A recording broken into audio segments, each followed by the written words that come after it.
Hi, everyone. Welcome to Office Hours. If you are in YouTube, you'll see a little link down below. You can click on it. If you're in Zoom, you'll see a little link down below. You can click on that and end up in Mukana, where you can chat with others and ask questions and vote on questions.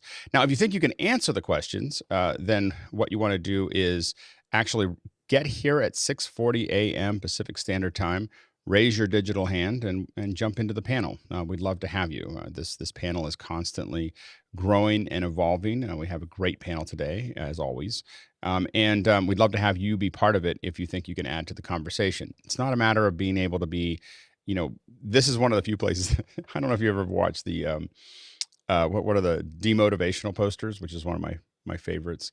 And one of them says, meeting, this is the one place is the opposite of demotivate. It says meetings, because all of us are or none of us are as dumb as all of us is what it says in the demotivational poster.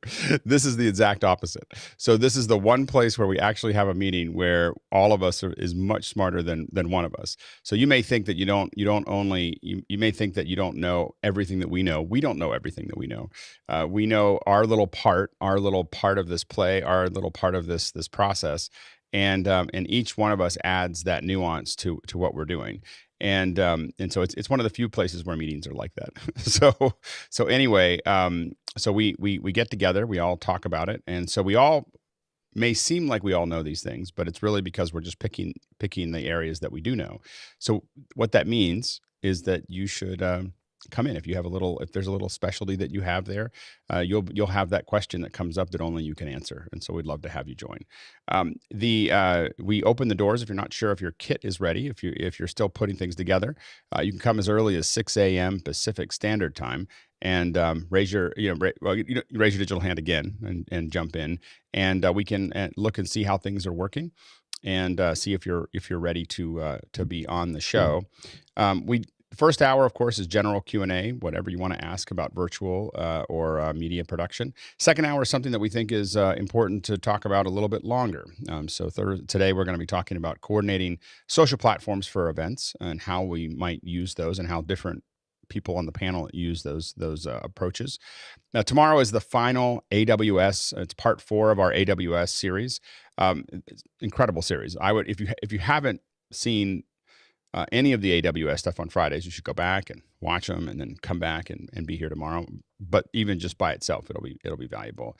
The guys have been doing really, really well on that. So come in and learn. Guy, what are we talking about tomorrow on the Tomorrow AWS? we're wrapping it up. We've got control. So we're going to be talking about how to remotely control the instances. So if you have vMix or if you have Livestream Studio, how to have somebody else collaborate, add graphics, add the ability to cut so that one person doesn't have to do all the work. So all about remote control tomorrow. That's great. Saturday, of course, we have education as our second hour. And then Nick Justishin from Drexel University is going to be in to do our startup. And we've sent you out. There should be a link that went out in your little email that goes out every day.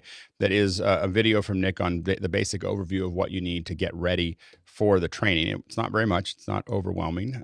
So Nick already sent that out. And what you want to do is go through that and put those things together. It's not just going to be Q&A or actually having Nick, just do a demo. It's going to be everyone working together, much like we did with the Raspberry Pi. So there's going to be a little bit of demo. There's going to be a little bit of Q&A, and there's going to be a lot of us working together. So we're looking forward to having some of you play along with the lab. It's a great way. I think Unreal is going to be really important. It's a great way to learn it. And then at 5 on tomorrow, we're all going to cook together. We're not going to cook anything specific. You can cook whatever you want.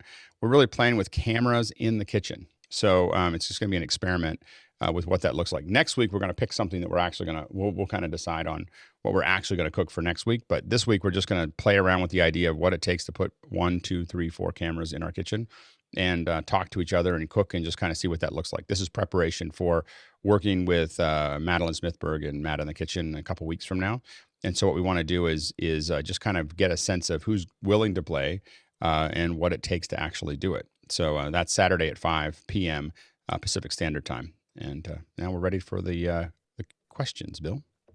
Here we go. Jonas Dotel of Reutlingen, Germany. Often with us is first up with best way to get audio into an Atem Mini Pro with a mixpre, directly into the audio inputs or in as a camera or through a camera. Go ahead, Mickey. Yeah, if you have a mixpre 10 with balanced outputs and also a camera with balanced inputs, like XLR inputs, then that would be the best way to go. And the advantage of that, another advantage of that is, aside from lower noise floor, because it's a balanced connection, is that the audio and video will stay in sync. If you have a mixpre 3 or mixpre 6 that only has an unbalanced output, a mini jack output, you can get the DI box, which turns that into a balanced connector, and you could feed that into a camera with a balanced input. But if your camera doesn't have balance, just feed it directly into the Atem with a shielded mini jack cable. And there's what's the setting for volume, et cetera, or output from the mixpre to the isn't it? Yeah, go ahead, Mickey. Yeah, typically, and I actually went through this with Nigel last night. You send tone out of your mixpre. The tone that's generated by the mixpre is by default at negative 20 dBFS, and you line that up into the input of the Atem so that it also appears at negative 20 dBFS. I know some people like Victor experimented with pushing a hotter signal out of a mixpre and bringing down the input gain of the Atem so that you're using less of the Atem's gain. I haven't tried that myself, but it seems that Victor has had success with doing that. Yeah, go ahead, Bill. When I first got my Blackmagic 6K and was going to use it as my desktop rig, we had talked about audio latency and about the fact that it would be better to go through the camera directly. So I bought the XLR to that mini connector for the camera to run my audio through that. I was surprised though, because I used a Thunderbolt, I think 2 interface originally back then, and now with the universal audio, I was surprised that there's almost zero latency in my system now, even though I do not go through the camera. So as long as you don't have some system that you're routing through that adds latency, you can get away with direct connections for audio and video and stay in sync these days. It kind of surprised me. Sorry, go ahead, Todd. Hi. So if this sounds okay, I'm actually going out through a second pair of outputs from my RME UFX from my interface straight into my Atem Mini Pro. And with the delay function of the Atem Mini Pro, of course, it's really super easy to line up sync. And I'm just coming out a couple of balanced outs through mono 1/4 inches into the Mini. Yeah, I think other than some fan noise that's in the background, I think that the signal itself sounds good. Yep. Thanks. Yep. Next question. Moving on, Jeffrey Powers, Madison, Wisconsin. Any good microphone stand that can hang from the ceiling and I can pull down and end up tightening without too many screws? Go ahead, Bill. Yeah, stands are a thing. You do need counterbalancing force for the heavier microphones. Now, some of the USB microphones are very light and don't require that much, but for something like a Neumann, or there are many other microphones, if your stand doesn't have a pretty robust set of springs or internal mounting, and I've been using one of the older models from OC White, which is a really substantial microphone boom arm company. Mine works fine with springs. The new ones I know are sleeker. I think Alex just moved to one. They are exceptionally high quality and exceptionally good, but cheap. The less expensive ones can get you into trouble because they creak and they squeak and they don't really.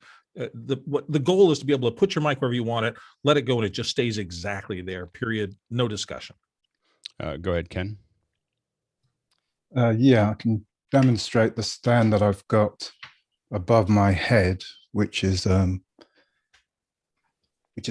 has one screw to adjust it. Get that right. And so this is a really heavy mic. The main thing is not less so the stand, it's more the mount and the arm across that you have it attached to. So this is with one screw I can adjust up and down. I'll put the link, if I can find it, to that particular arm. But that's what I trust because it's directly above my head, and if that failed, yeah, I won't be on the show next. That's some Good. ninja level looking stuff up there. Yeah, go ahead, Mickey, and then Rupert. Yeah. If you're looking for a stand and not an arm, I'm a big fan of the Manfrotto 420B 420B. That is a stand that booms down, and it's very flexible in terms of using it as a microphone stand from above. I think that's what I have on there already right now. Rupert? Yeah, just if you're talking about mounting something truly to the ceiling, unless you've got some kind of grid system, if you're going to be pulling it around, obviously make sure you've got it secured to some kind of structure up there. If it's a drywall ceiling, then find your studs or things like that, and just make sure it's safe, and maybe consider some safety chains as well. And Jan, real quick. Kyle makes a PL2T. I don't know how high his ceiling is. And Mickey, could you please put that in the Mukana of the Mukata that you recommended? And then the only other one that we've used in the past is the Triad Orbit installation boom system. It'll screw right into the ceiling. It has an extendable pole, and it's got a ball bearing on it that you can kind of move it around. It's not quite as flexible as a lot of other ones, but if you kind of get the direction that you want, Triad Orbit in general makes some pretty solid pieces of machinery. They're not the cheapest, but they generally are extremely well built. Next question. Sky Gleason of Seattle says, this Saturday, office hours, 5 p.m., cooking together, test 1. Which Zoom link do we use, please? I'm going to post that Zoom link tomorrow and Saturday. So it'll be in the morning session, the morning thing that goes out. It'll be right at the very top. So it'll be a different Zoom meeting. It will not be the webinar meeting. It'll be its own meeting. And so we'll all get together and put some cameras in. I think this time I'm going to try testing the Cinemaker, but I think this time I'm going to use my Atem just because it's too many variables. I don't have time to learn yet. But maybe for next week I'm going to try that. But I'm going to use phones and I'm going to use phones and the Atem to go into it. But I think all of us will experiment with how we do it. I just want to invite some friends, and so I need that link. Thanks. Yep, absolutely. Next question. TJ Asher, Minneapolis says, Genlock, what is that? Go ahead, Jason.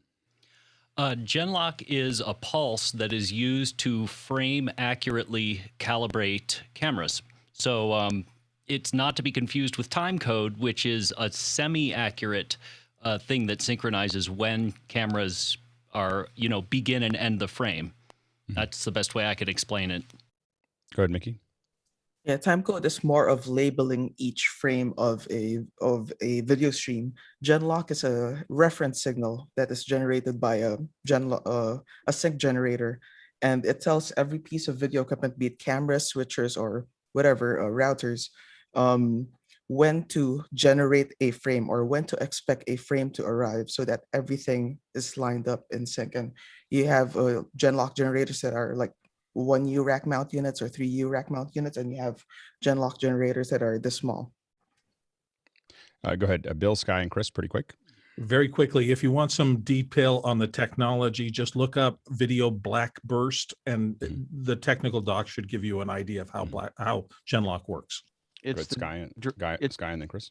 It's the drum major at the front of the band. It's telling all the machines how to do the same thing at the same time. And the important thing is it lowers our latency. So when everything's genlocked, our latency will be a little bit lower because we don't have to wait a whole frame to figure it. Basically, what's happening when you don't use genlock is your switcher will take it. It goes, oh, we can do anything.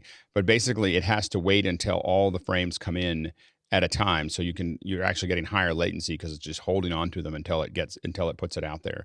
And so by giving genlock, it means you're going to get it instantly, which will cut half a frame to a frame, sometimes even a little bit more out of your latency. This becomes really important, especially when in a live event room where you're trying to lower the latency of the screen.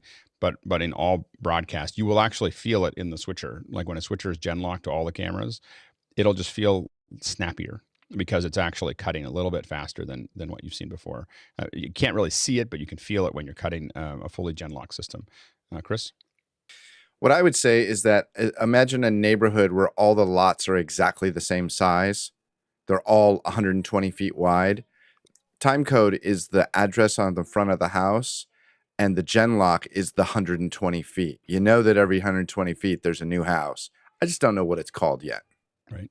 Right. Yeah, absolutely. Next question.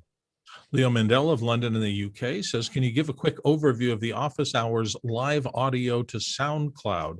Do you need a special SoundCloud account to do live? Mickey, yeah, there's a, I don't, it's not SoundCloud, or it's We're doing shoutcast, and Shoutcast, if that's what Leo is talking about, then we're just using Audio Hijack to push it out. It has a built-in broadcast node, which yeah, literally Shoutcast is a it just gives you an address when you create it. It's like $15 a month, and then you have a Shoutcast account, and it'll give you an address of here's your address and your key, and then Mickey just puts that address and the key into a streaming node inside of Audio Hijack, and we're done. It sends it out. It's not as stable as we'd like. I mean, you'll have a couple days where it's down. There's not really. What we really should be doing is an IceCast or something like that. That is just. I just haven't set it up. I've been doing some research on it, and I don't know enough about it, so it's more of a learning curve for me. But given the number of people, like until we had more than 100 people listening, we could easily serve something up either locally or in the cloud. Because we're doing it every day, I'd be tempted to do it locally, like in my office where I have tons of bandwidth, then put it in the cloud just because I wouldn't want to pay for the instances. But so anyway, so that's kind of, but like a little Mac Mini could do it, there. So we're looking at how to improve that. But it's right now with Shoutcast, it's super simple, just not as reliable as we'd like. IceCast looks like a pretty good option to go with. Yeah. I mean, the big thing is that I'm looking at Agora in the sense that, like, do we actually create a conversation engine built into it? But I might be overthinking it. So we'll probably go to IceCast and then maybe something bigger. Basically Agora is what's being used by Clubhouse. Yep, next question. Jonas Natel, back from Reutling in Germany. What is the panel's experience with the Atem Mini Extreme? I've heard multiple weird problems. Go ahead, Jason. I've been thoroughly impressed. I haven't really run it through the ringer yet, but I am truly impressed. Other than the Atem issue that we all know about with Atems and Zoom, where you change events and suddenly you're getting a gray screen, which seems to be some kind of Zoom Zoom camera issue. It appears we think that somehow there's a issue with Zoom negotiating a new frame when it goes to full frame that is mixed with, that causes NDI to flip, and it also causes the Atem sometimes to miss their connection. But other than that, I have the ISO and I'm thoroughly happy with it. Like, I haven't had any issues other than that. Go ahead, Ken. Ditto, just the same. No issues. Yep. So far, so good. Next question. Rupert McRae of Dallas, Texas says renting equipment has been discussed many times, but what about leasing long term? Yeah, go ahead, Bill. So once upon a time in the dark ages, I leased a very large Mac 2FX system, if you remember those. And I think it was something on the order of $17,000. And unfortunately, what I learned is that leases are not all the same. So you have closed-end leases and open-end leases and residual values that have to be taken into consideration. If you're not really good with math and business math specifically, they can be a little dangerous. My problem was that the depreciation on that gear was so fast that I found myself owing another 3 years on something that I really wanted to get rid of. The lease term had the wrong kind of end for me to step out of it. So if you're going to go the lease route, just make sure that you do your due diligence and study the possible financial ramifications of all this. It gets a bit complicated. Go ahead, Jan. I work with a lot of leasing companies in the gear that we sell. What I always recommend to somebody, if you can go to your own bank and take out a loan rather than go to a lease company, you'll be much better off. But there are some opportunities that you can lease something. Basically, what you would do is you take the payment, divide it by 12, and then make 13 payments. That's a way to, if you could set that up, that's a good way to go with a lease. Especially for equipment that you just want to upgrade in the future. Like the Apple leases are really good. Like we had a lot of Apple leases because I think it was every 2 years or whatever, we would just rev all the machines. You're just making a payment on machines. It is a big check that you're writing every month. I don't know how many computers we had, but it was like $8,000 a month. We were just paying rent on computers, but it was like 30, 40, 50 computers. I can't remember what it was, but it was a whole slew of computers that we're paying on this lease. And then every 2 years we just sent them all back and got new ones, and so that was a pretty good one. That's the only lease that's worked out for us. Like the rest of them have been not a great financial experience. Go ahead, Stuart. One thing to think about with leases is talking to your business accountant first and making sure you can write off the cost as a genuine business expense. That's where leases will save you money over buying equipment. We do see it popular inside of, where it really works is for companies that have to report their earnings, because it just lets them stretch all of that out and makes it predictable and makes it, we're just making a payment. I don't have to do another CapEx against that. That's why the Apple lease works really well, is because you just, it's just constant, and I don't have to have suddenly every 2 years purchase a bunch of new machines. It's just the same payment it was last month, but I have new machines that are in there, so it doesn't have any wow and flutter. So I think the leases work really well for companies that have to do those reports. When you're building it yourself, it's more complicated, and where it really becomes complicated is the way we buy stuff is that we buy it inside of a job, so we just eat the margin, on the job and buy the stuff, but we don't go over that. We usually, we try not to, spend past the job. If you do it that way, what happens is when things get slow, you don't have some big payment that you're trying to make while you're having a slow month or a slow 2 months or whatever. You're able to just have your costs go down. And so being able to flex down is really powerful. JJ. One more thing to consider: if you have equipment that you're using as a service offering, if you don't plan on having it upgrade very frequently, make sure that your lease has a $1 buyout at the end of the lease term. Like if it's a 3-year amortization of that lease of that equipment over that term, the $1 buyout allows you to pick up that equipment and then to continue making money off of that at the end of the term of your lease. Which, if you then, like a lot of these microphones, your microphones you guys have with a large diaphragm, they're not going to go bad, as it were, 3 years from now. Whereas equipment for an ISP, that's constantly upgrading. And again, I think that generally, if you know you're going to keep it for a long period of time, it's usually better just, if you can, just to buy it. You're always going to pay more for leasing than you would if you just bought it. So if you can afford to buy it, it's oftentimes a better deal. Next question. Rupert McCrae is back with another question from Dallas. In large production environments, what methods are in place to know who's who? Crew directory, roll call ID, or badges? Crew directories are pretty important. I don't really like, I will admit that I don't like putting out cell phones and emails to everyone in the call sheets. I put the call sheets out. Producers have those. I'm not usually that excited about putting everybody's information to cross-linking all information to everyone. Oftentimes we've had some issues. So I tend to be a little bit not as excited about that. I love badges, I will say. And the reason is especially as you have a new team, not everybody knows each other's name. So it lets them train themselves on each other's names when they have badges. So I lean towards wanting to give people badges a lot of times in that area. Go ahead, Stuart. Personal experience lesson. Yeah, don't do a crew directory that everybody can find, especially not on call sheets. There are some people who will harvest that information and use it for their own benefit rather than keeping it within the job. The other thing is on some security issues, and this is a topic that a lot of people don't like to discuss, is that there are some people in film and television who are not well behaved, and you will end up with especially female members of your crew complaining that they had unwanted contact. So yeah, protect the contact details as if you need to put them in a safe. Yep. Mickey?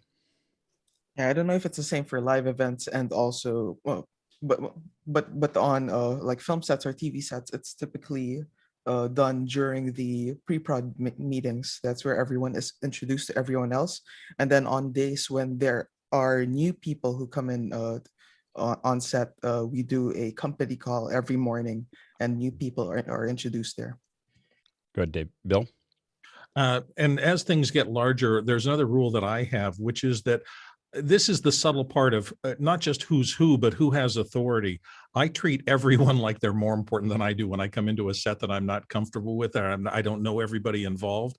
Treat everybody like they're special, because you never know, that person who's just lounging over on the side might actually be the executive producer's friend, and anything that you interact with them on will get back. So you just treat everybody like they're gold. You keep everything inside the lines of being respectful, polite, and you'll do much better than if you take any other path through this. Rupert? So in a crew directory type situation, if you don't want to include cell phone details, like in the recent discussion about comms, might you in that directory include what comms channel everybody's on? That's not a bad idea. I mean, we haven't done it. We assign everybody with comms in specific areas, but we haven't put it in the crew directory, but it's not a bad idea at all. JJ?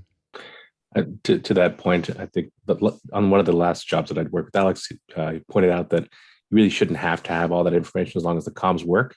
And then to Bill's point, as long as you treat everyone like your client, then everyone like everyone is your client. I worked with a band. A band was doing a pop-up store. This is a pretty popular band. I think now not a band, but anyway, or recently. But they were doing a pop-up store in LA, and they said, we're going to have you. I was just told to work with their creative director and their creative advisor. And they're a band that hide their identity. And so I spent the whole day sitting there just working with them on camera angles and shots and things like that. And then later to find out that they were the band, like it was like the creative director was the person on the band in the band. So anyway, I was just really glad that I mean, I'm a big fan of the band, so it wasn't a big deal, but I was really glad that I was appropriate the whole time, because it was kind of like that Padme job, the Padme thing in Star Wars Episode 1, where suddenly you realize that she is the princess. All right, next question. Moving on, Jan Landry in Las Vegas has the next one. I need to put cams at the driveway gate 600 feet, no line of sight from the house, preferably to interface into a Nest system. Is there a power and Cat6 4-pair cable? One pair is being used for gate control, but the internet network is not passing through the Wi-Fi, doesn't reach that far. What are my options to control and view? So a long-range security camera control thing. Go ahead, Jason, and then Stuart. 4-pair cable. So, I mean, anything that's Cat6 or better is going to work, and I would just put them all together. That's the easiest way to do it. Just braid them in and Go ahead, Stuart. Oh, one of the answers is actually in the question. One pair is being used for gate control, which means you've only got 3 pairs there for your internet, so it's not going to work because it needs all 4 pairs. You need to run another cable parallel to it, and like Jason said, a Cat6 will probably do the job for you. And you can get those custom, like you don't need to, like, you can get it all in as a little, with all of these things, you can order cables from something like Clark Cable, where you define what you, Gepco, and Clark will build whatever, literally whatever you want, as far as a combination of cables, connectors, that type of thing. And so those are good places to go. Go ahead, Rupert. So at least for 100 megabit network, you only need two of the pairs in a Cat5 or Cat6 cable, and you can get a device called a cable economizer, which will take one cable and break it out to 2 usable Ethernet pairs, each port only using 2 of the pairs. If you put one of those at each end, basically you can get 2 networks down the same cable. That's great. Next question.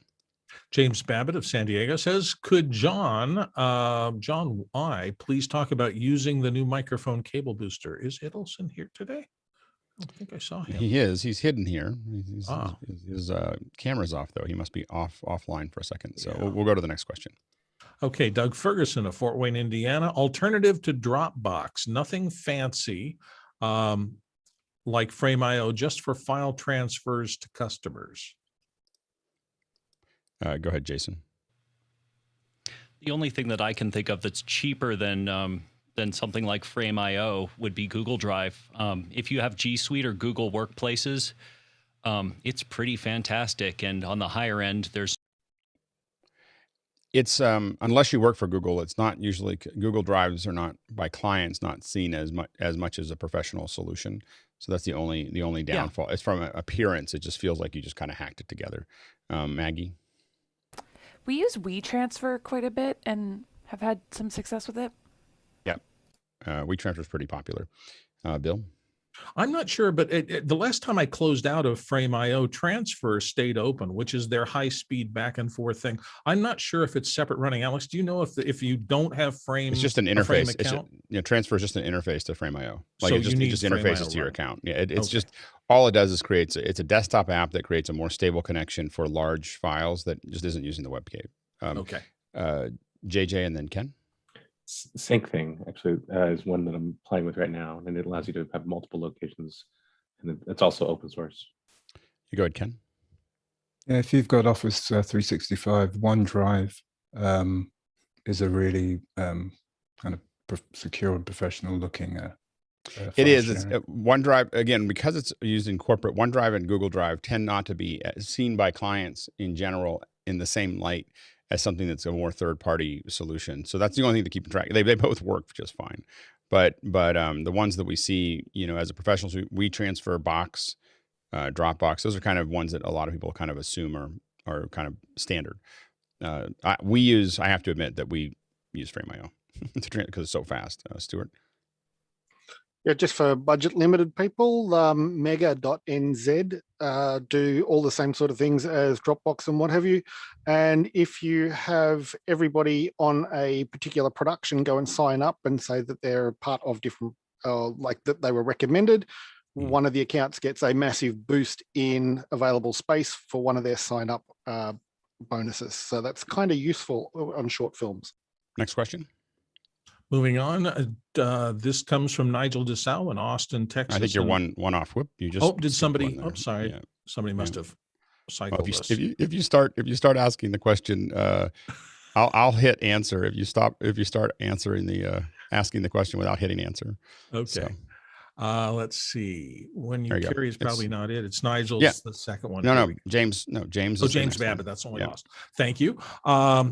James Babbitt says, when you carry the Blackmagic Design 6K for video, does it also serve as your still camera, or should you use the iPhone to take still photos? Go ahead, Bill. Here's the problem with the Blackmagic. It is a great camera. It can take nice looking stills. It has no sync port combination for flash. So if you're a serious photographer, you are not going to use it for photos because you will not be able to use the normal light controls that photographers all love. And I think iPhones do a great job. I'm always surprised at their photos. You can't change lenses as easily, but they're good. I don't ever use flashes because I don't like the way they look. But the so the sync doesn't bother me as much. But the problem that I have is that the at least when I started, and maybe it's changed, I haven't done it for a long time. When I first got the 6K, there's no feedback. So I would hit, take a picture, and it's funny, it doesn't need feedback. I mean, there's no shutter going, but usually most cameras have a little to tell you that it's doing it. And I just found myself hitting the button and not having confidence. There was nothing in the visuals and nothing taking the picture that told me it was taking a picture. And it was remarkable about how uncomfortable that made me. And I stopped using it as a still camera very quickly as a result. It's a funny thing about user interface that is important. Without that feedback of knowing, like very clearly knowing I just took a photo, and all of it's digital now. So it has to flash the frame, or it has to, and I'm sure it does that because you can take pictures while you're shooting video. So you can be shooting video and just tap something and grab a still from that video. And so I can see why they'd make it quiet, and there might be a non-quiet mode, but without that feedback, I felt very uncomfortable shooting with it. And so that's the only reason I use my iPhone, or I carry a second camera, either a Canon, Nikon, Sony. Next question. Nigel Dussault is back from Austin, Texas with what does the team recommend for a confidence monitor for your office hours setup?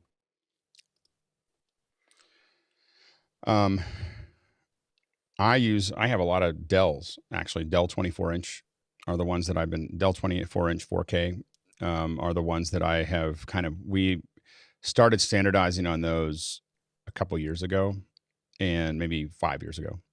So the other ones that are good are the Acer gaming AC and gaming monitors actually have a little less latency than the Dells, but for some reason we didn't like the build as much, and I can't remember why we went back to the Dells. But the Dells I feel like we've standardized for a long time. Go ahead, Mickey. For me, if I'm not feeling lazy, an old MacBook Pro. But for most evenings, I just use my little iPad here. Oh, for confidence monitoring of what you're actually putting out, absolutely. I was just thinking monitor. But to finish off the monitor, the things that have to be in a monitor for me to buy it, it has to be 4K. It has to have a C13 input, so the standard, computer input, a C13 NEMA input, and it has to have a VESA mount on the back. I will not buy a monitor without those three things. So, next question. Chan Landy of Las Vegas. As a panelist, we've all spent plenty of Alex's, Mickey's, and Collins's. I have many items that I no longer use. I have before I upgraded, as I'm sure does everyone else. I'd like to hear everyone's thoughts on if we should have a Discord room to exchange or sell our surplus gear to each other. Ken? I think it's probably one of the shortest ways to break friendships that we have within here. Buying secondhand kit from, I wouldn't recommend it. Yeah, unless we really had a real system for it. I'm super leery of having people who know each other buying stuff from each other. I've almost always had bad experience. Stuart. I'd just like to point out that rather than polluting Discord, there is this lovely little website called eBay where you can achieve the same results. So I have gotten into starting to buy some stuff from eBay, but even in eBay, half of the things we ordered a BSS 806 and they sent us a 326. Now, fortunately, they fixed it, but it was just kind of like, really? We lost like a week and a half on that. And so my view of buying, I have a very mixed experience buying used stuff. And there is stuff that's worth doing that way. Cause I buy a lot of used cars. I don't think I've ever bought a new car. But outside of that, I think that's and I haven't had a great experience with buying used cars. I still do it though. Go ahead, Jan. Yeah, I want to say something first of all about that. Ken, I couldn't disagree with you more. I'm talking about the panelists, and we all know each other, and we all like each other, and we all care about each other.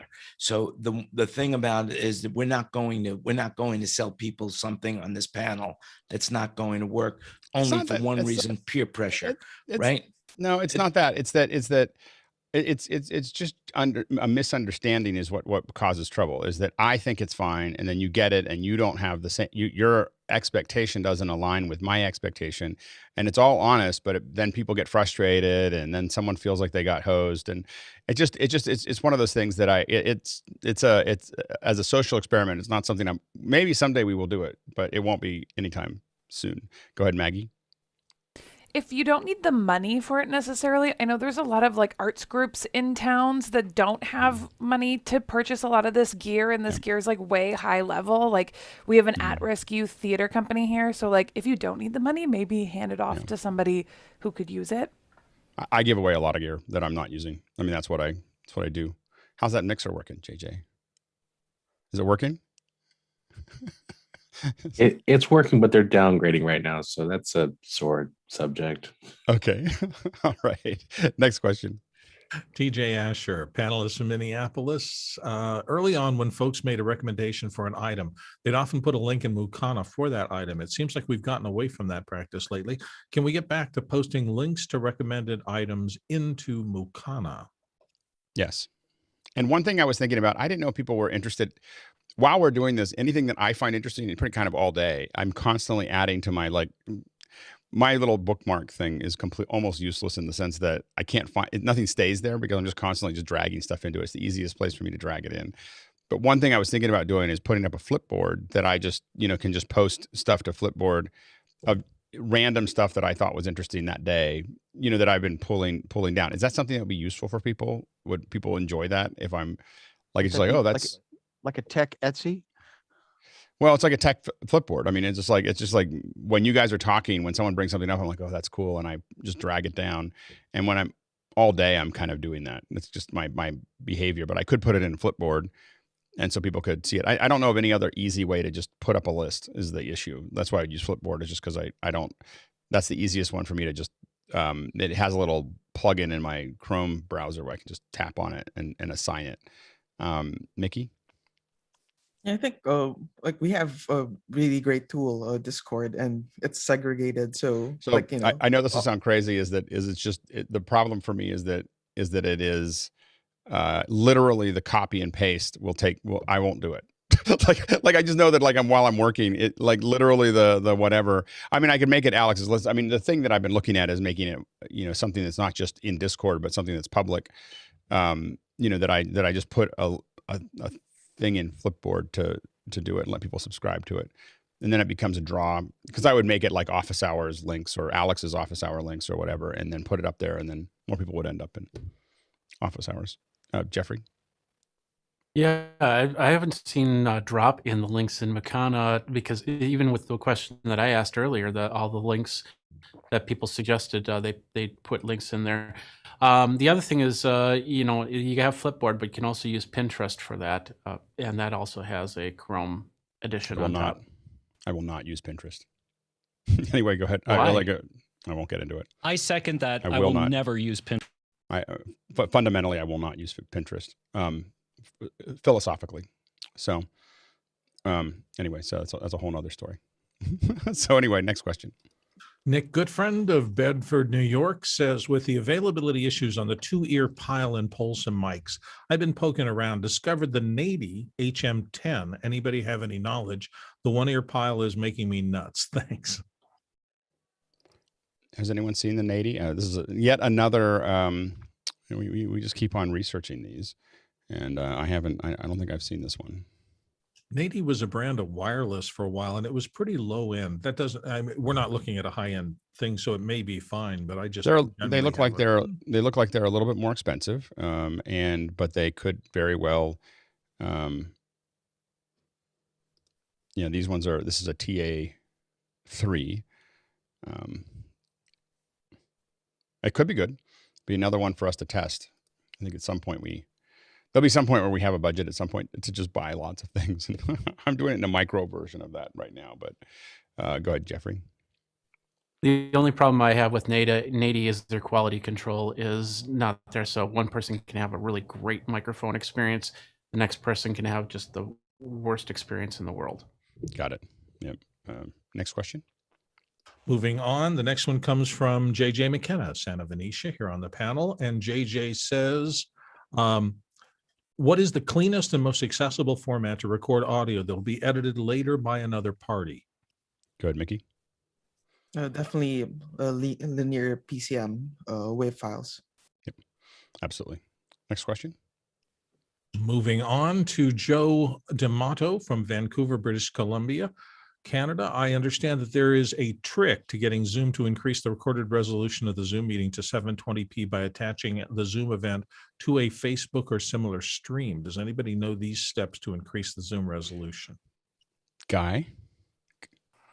I haven't heard of somebody doing that particularly where they attach a stream to it, but we do know that there's devices that you can use. And in the support area of the site, it actually says 720 will be activated for 2 participants or when a Zoom room or conference room connector joins a group. So it can be a Zoom room. It still can be a Facebook portal. Is that right? Yeah, so the cheapest way to do it is a Facebook portal 8-inch. There's also the Echo Show, the new one, not the old ones. It's only the new one that'll do the trick as well, because it basically acts as a Zoom room. So that's probably the cheapest way to do it.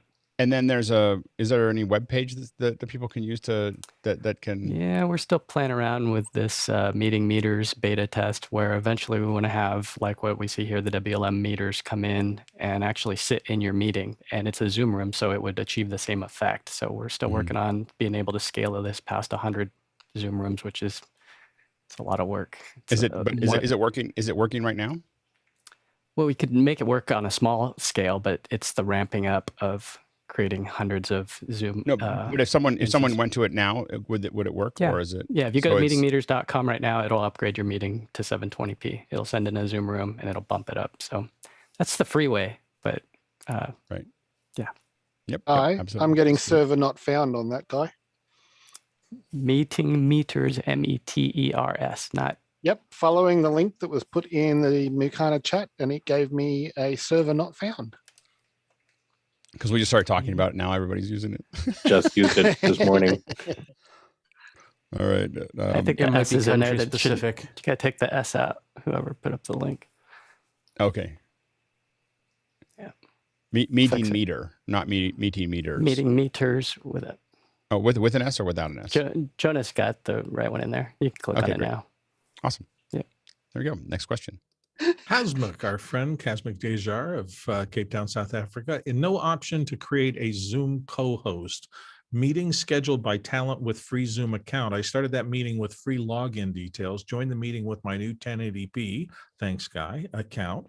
From talent account made by self-host, but as host and talent account not able to create co-hosts. What gives? Was a little complex in there.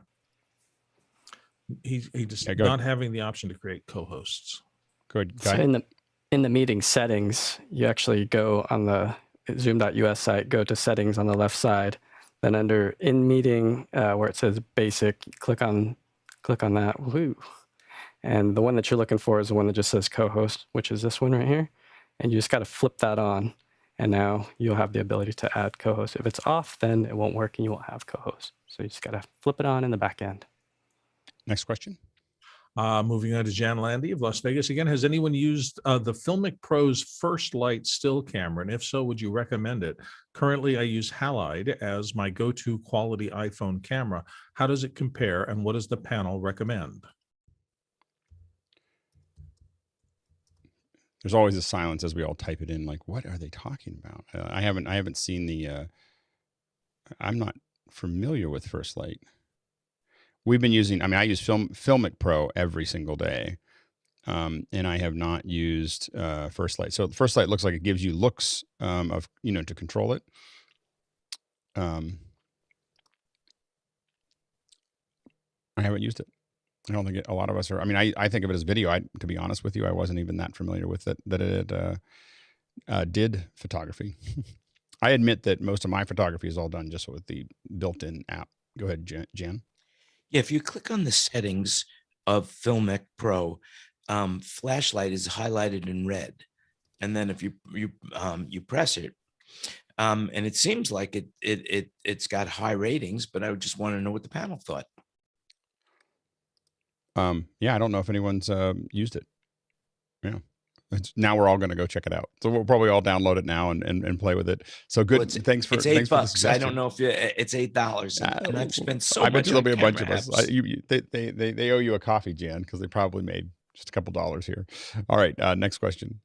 Moving on, Ken Jones asks from Seattle, talk to me like I'm 75. Can I open a two-person Zoom meeting, pin the distant end's iPad video, feed the output of the near-end Mac into Atem, and have a remote camera? And this is for an outdoor Easter procession.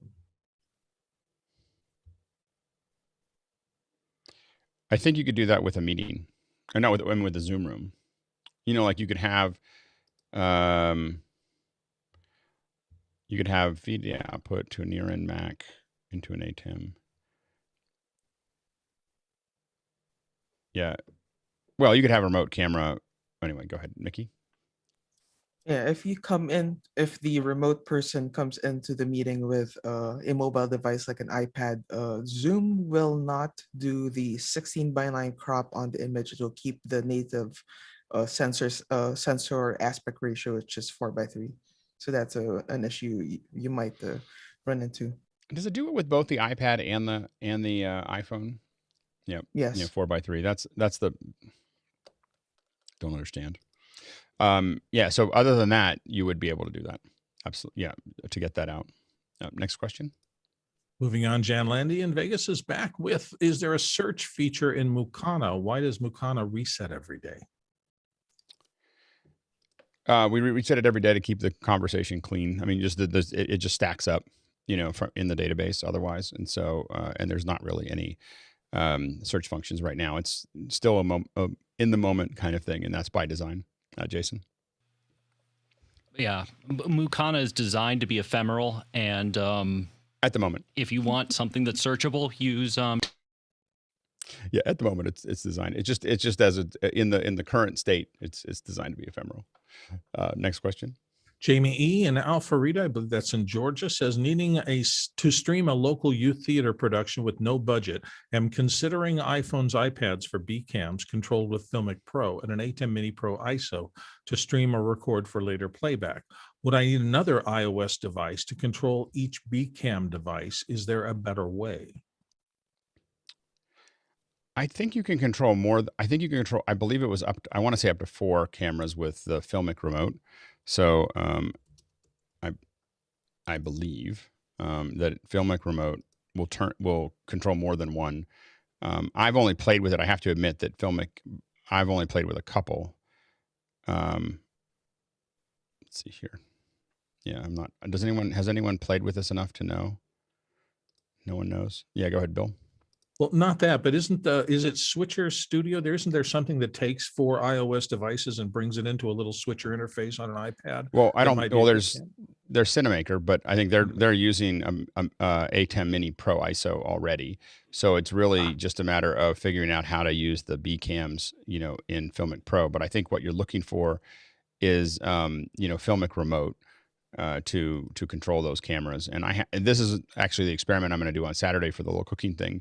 Is that I'm going to use, my plan is to use a Filmic remote to control the cameras. And so we'll see how that goes.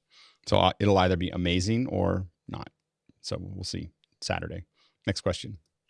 Johnny STS in Manila says, I'm building an affordable Alex-like telestrator kit for some educator friends. I'm considering an XP Pen Artist 13.3 Pro in place of a Wacom tablet. Has anyone in the panel had experience with the XP Pen tablets? And he has a link there.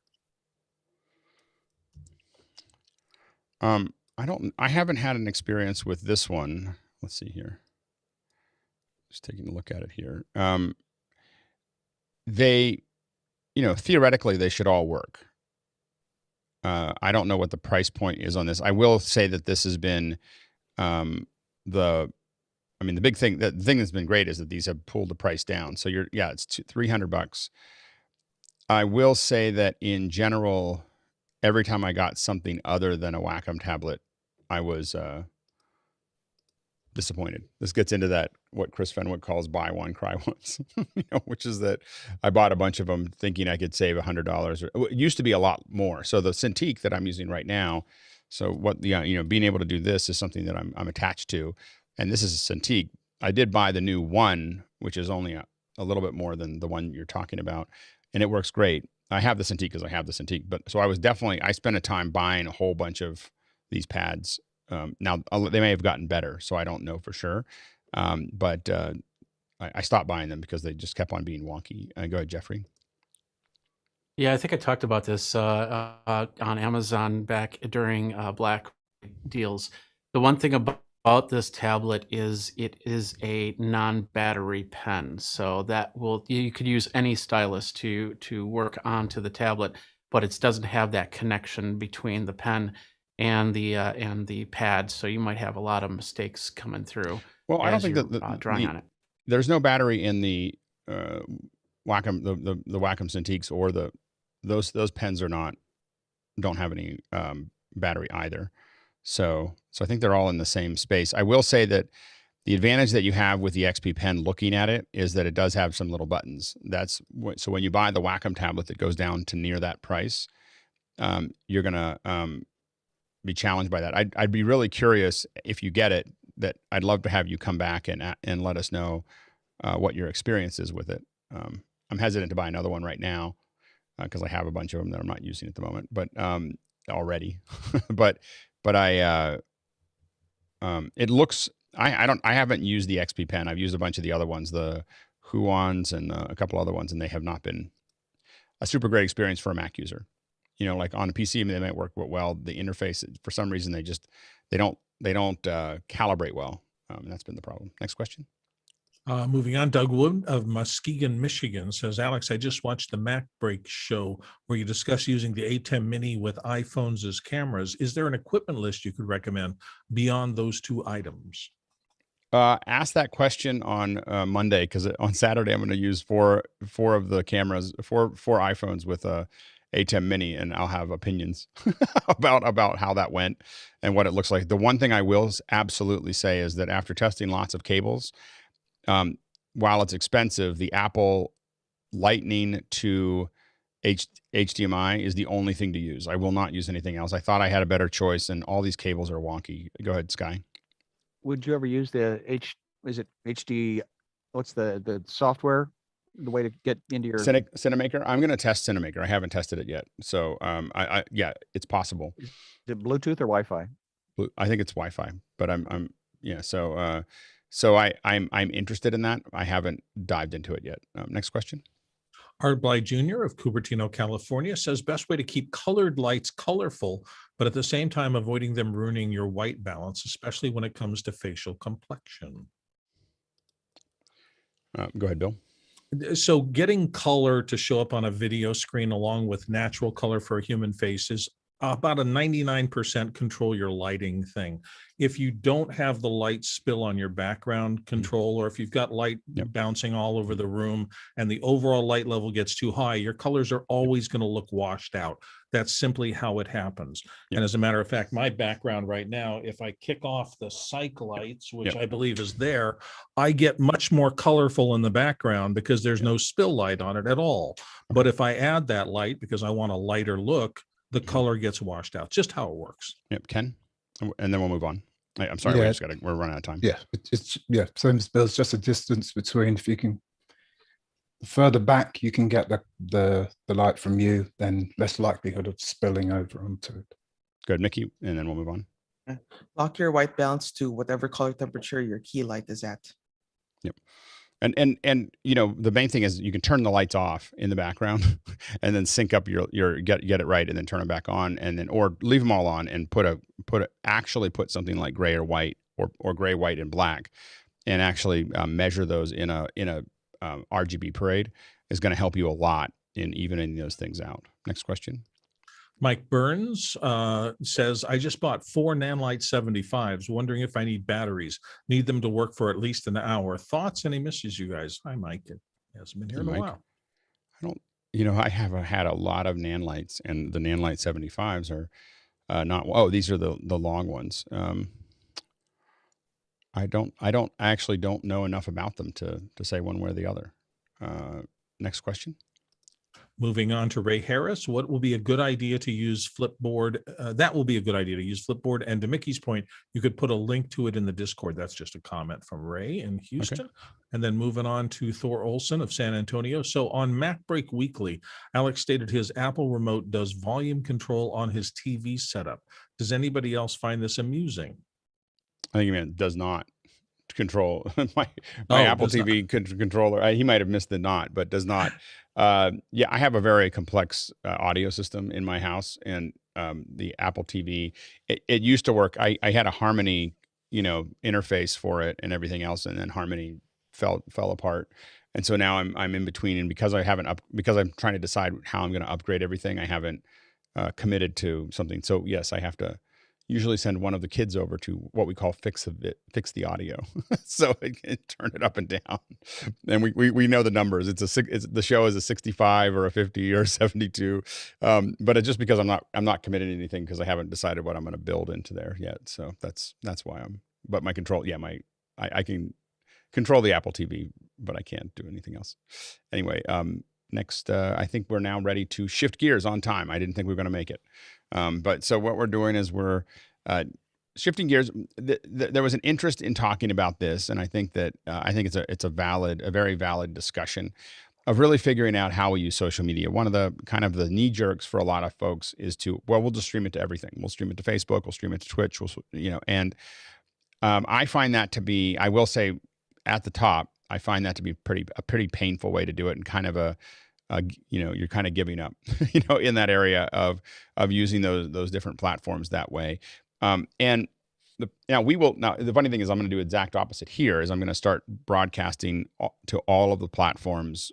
I'm going to office hours in the next month or so. I've been putting it off because I'm trying to get a bunch of other things fixed on our back end to make it work smoothly.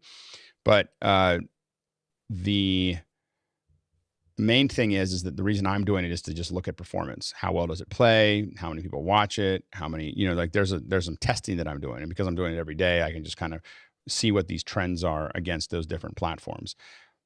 For an event, what I find is unless your event is really large, you start to break up your audience, and it makes it harder for them to interact with each other. It's harder to get kind of critical mass with your audience if you've got some of them over here and some of them over there. Now we use tools like there's another app that we have that is kind of like Mukana, but it doesn't have a front end. All it has is a back end, and you can just attach it to, it's called Commenda, and it just attaches to multiple YouTube and multiple Facebook and multiple Twitter accounts and just pulls all the comments, into it in one place and lets us organize them.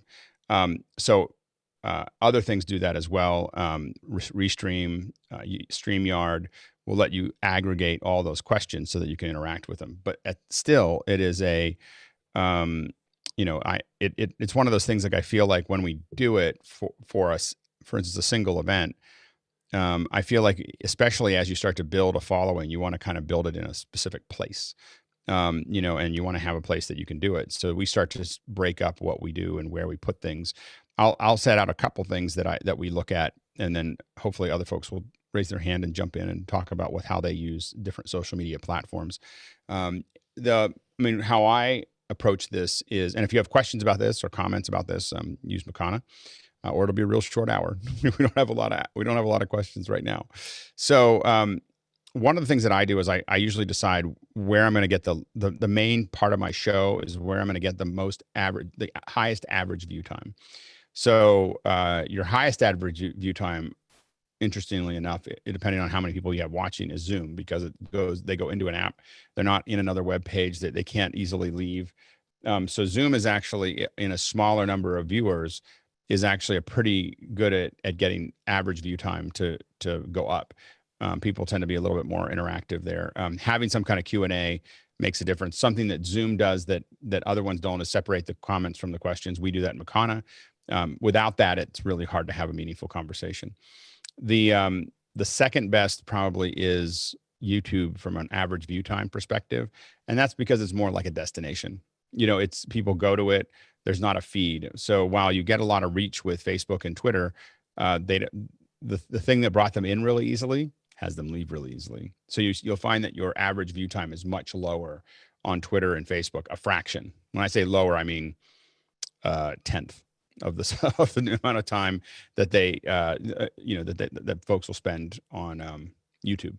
So you just have to we keep that in mind as we start to build it. The unfortunate thing about YouTube is that the commenting is so poorly done because it doesn't use real names. So Facebook has more real names, not all real names, but real names tend to improve the conversation pretty dramatically. So it's something that we kind of focus on. Now, that said, we find that Facebook and Twitter are great for alternate parts of the show, the post-show, the pre-show. We use Twitter a lot for like small live hits, obviously tweeting out pieces. Instagram to show here's behind the scenes, we're getting ready. Some moments that are happening during the event. What we really try to do is look at how each social piece is going to positively impact the overall story of the event, and use them for their strengths. So using like Instagram, I know people like to stream on Instagram, but it's a horrible platform to stream from, and so horrible quality, there's no way to put stuff into it. It is a horrible streaming platform. So we will almost every time a client says, "Oh, I'm going to stream to Instagram," we talk them out of it almost every single time. Like, is it's just, in a meeting, I can be pretty cutting. I know you'd never think that I would be cutting, but I can be pretty cutting about the quality of Instagram and how, it's fine to separate your market if you're going to quality platforms. Instagram's not one. It is good for photos. It's great for photos and showing things and little video clips and other things like that before, during, after the show. So it's not that we don't use Instagram. We just don't stream to it.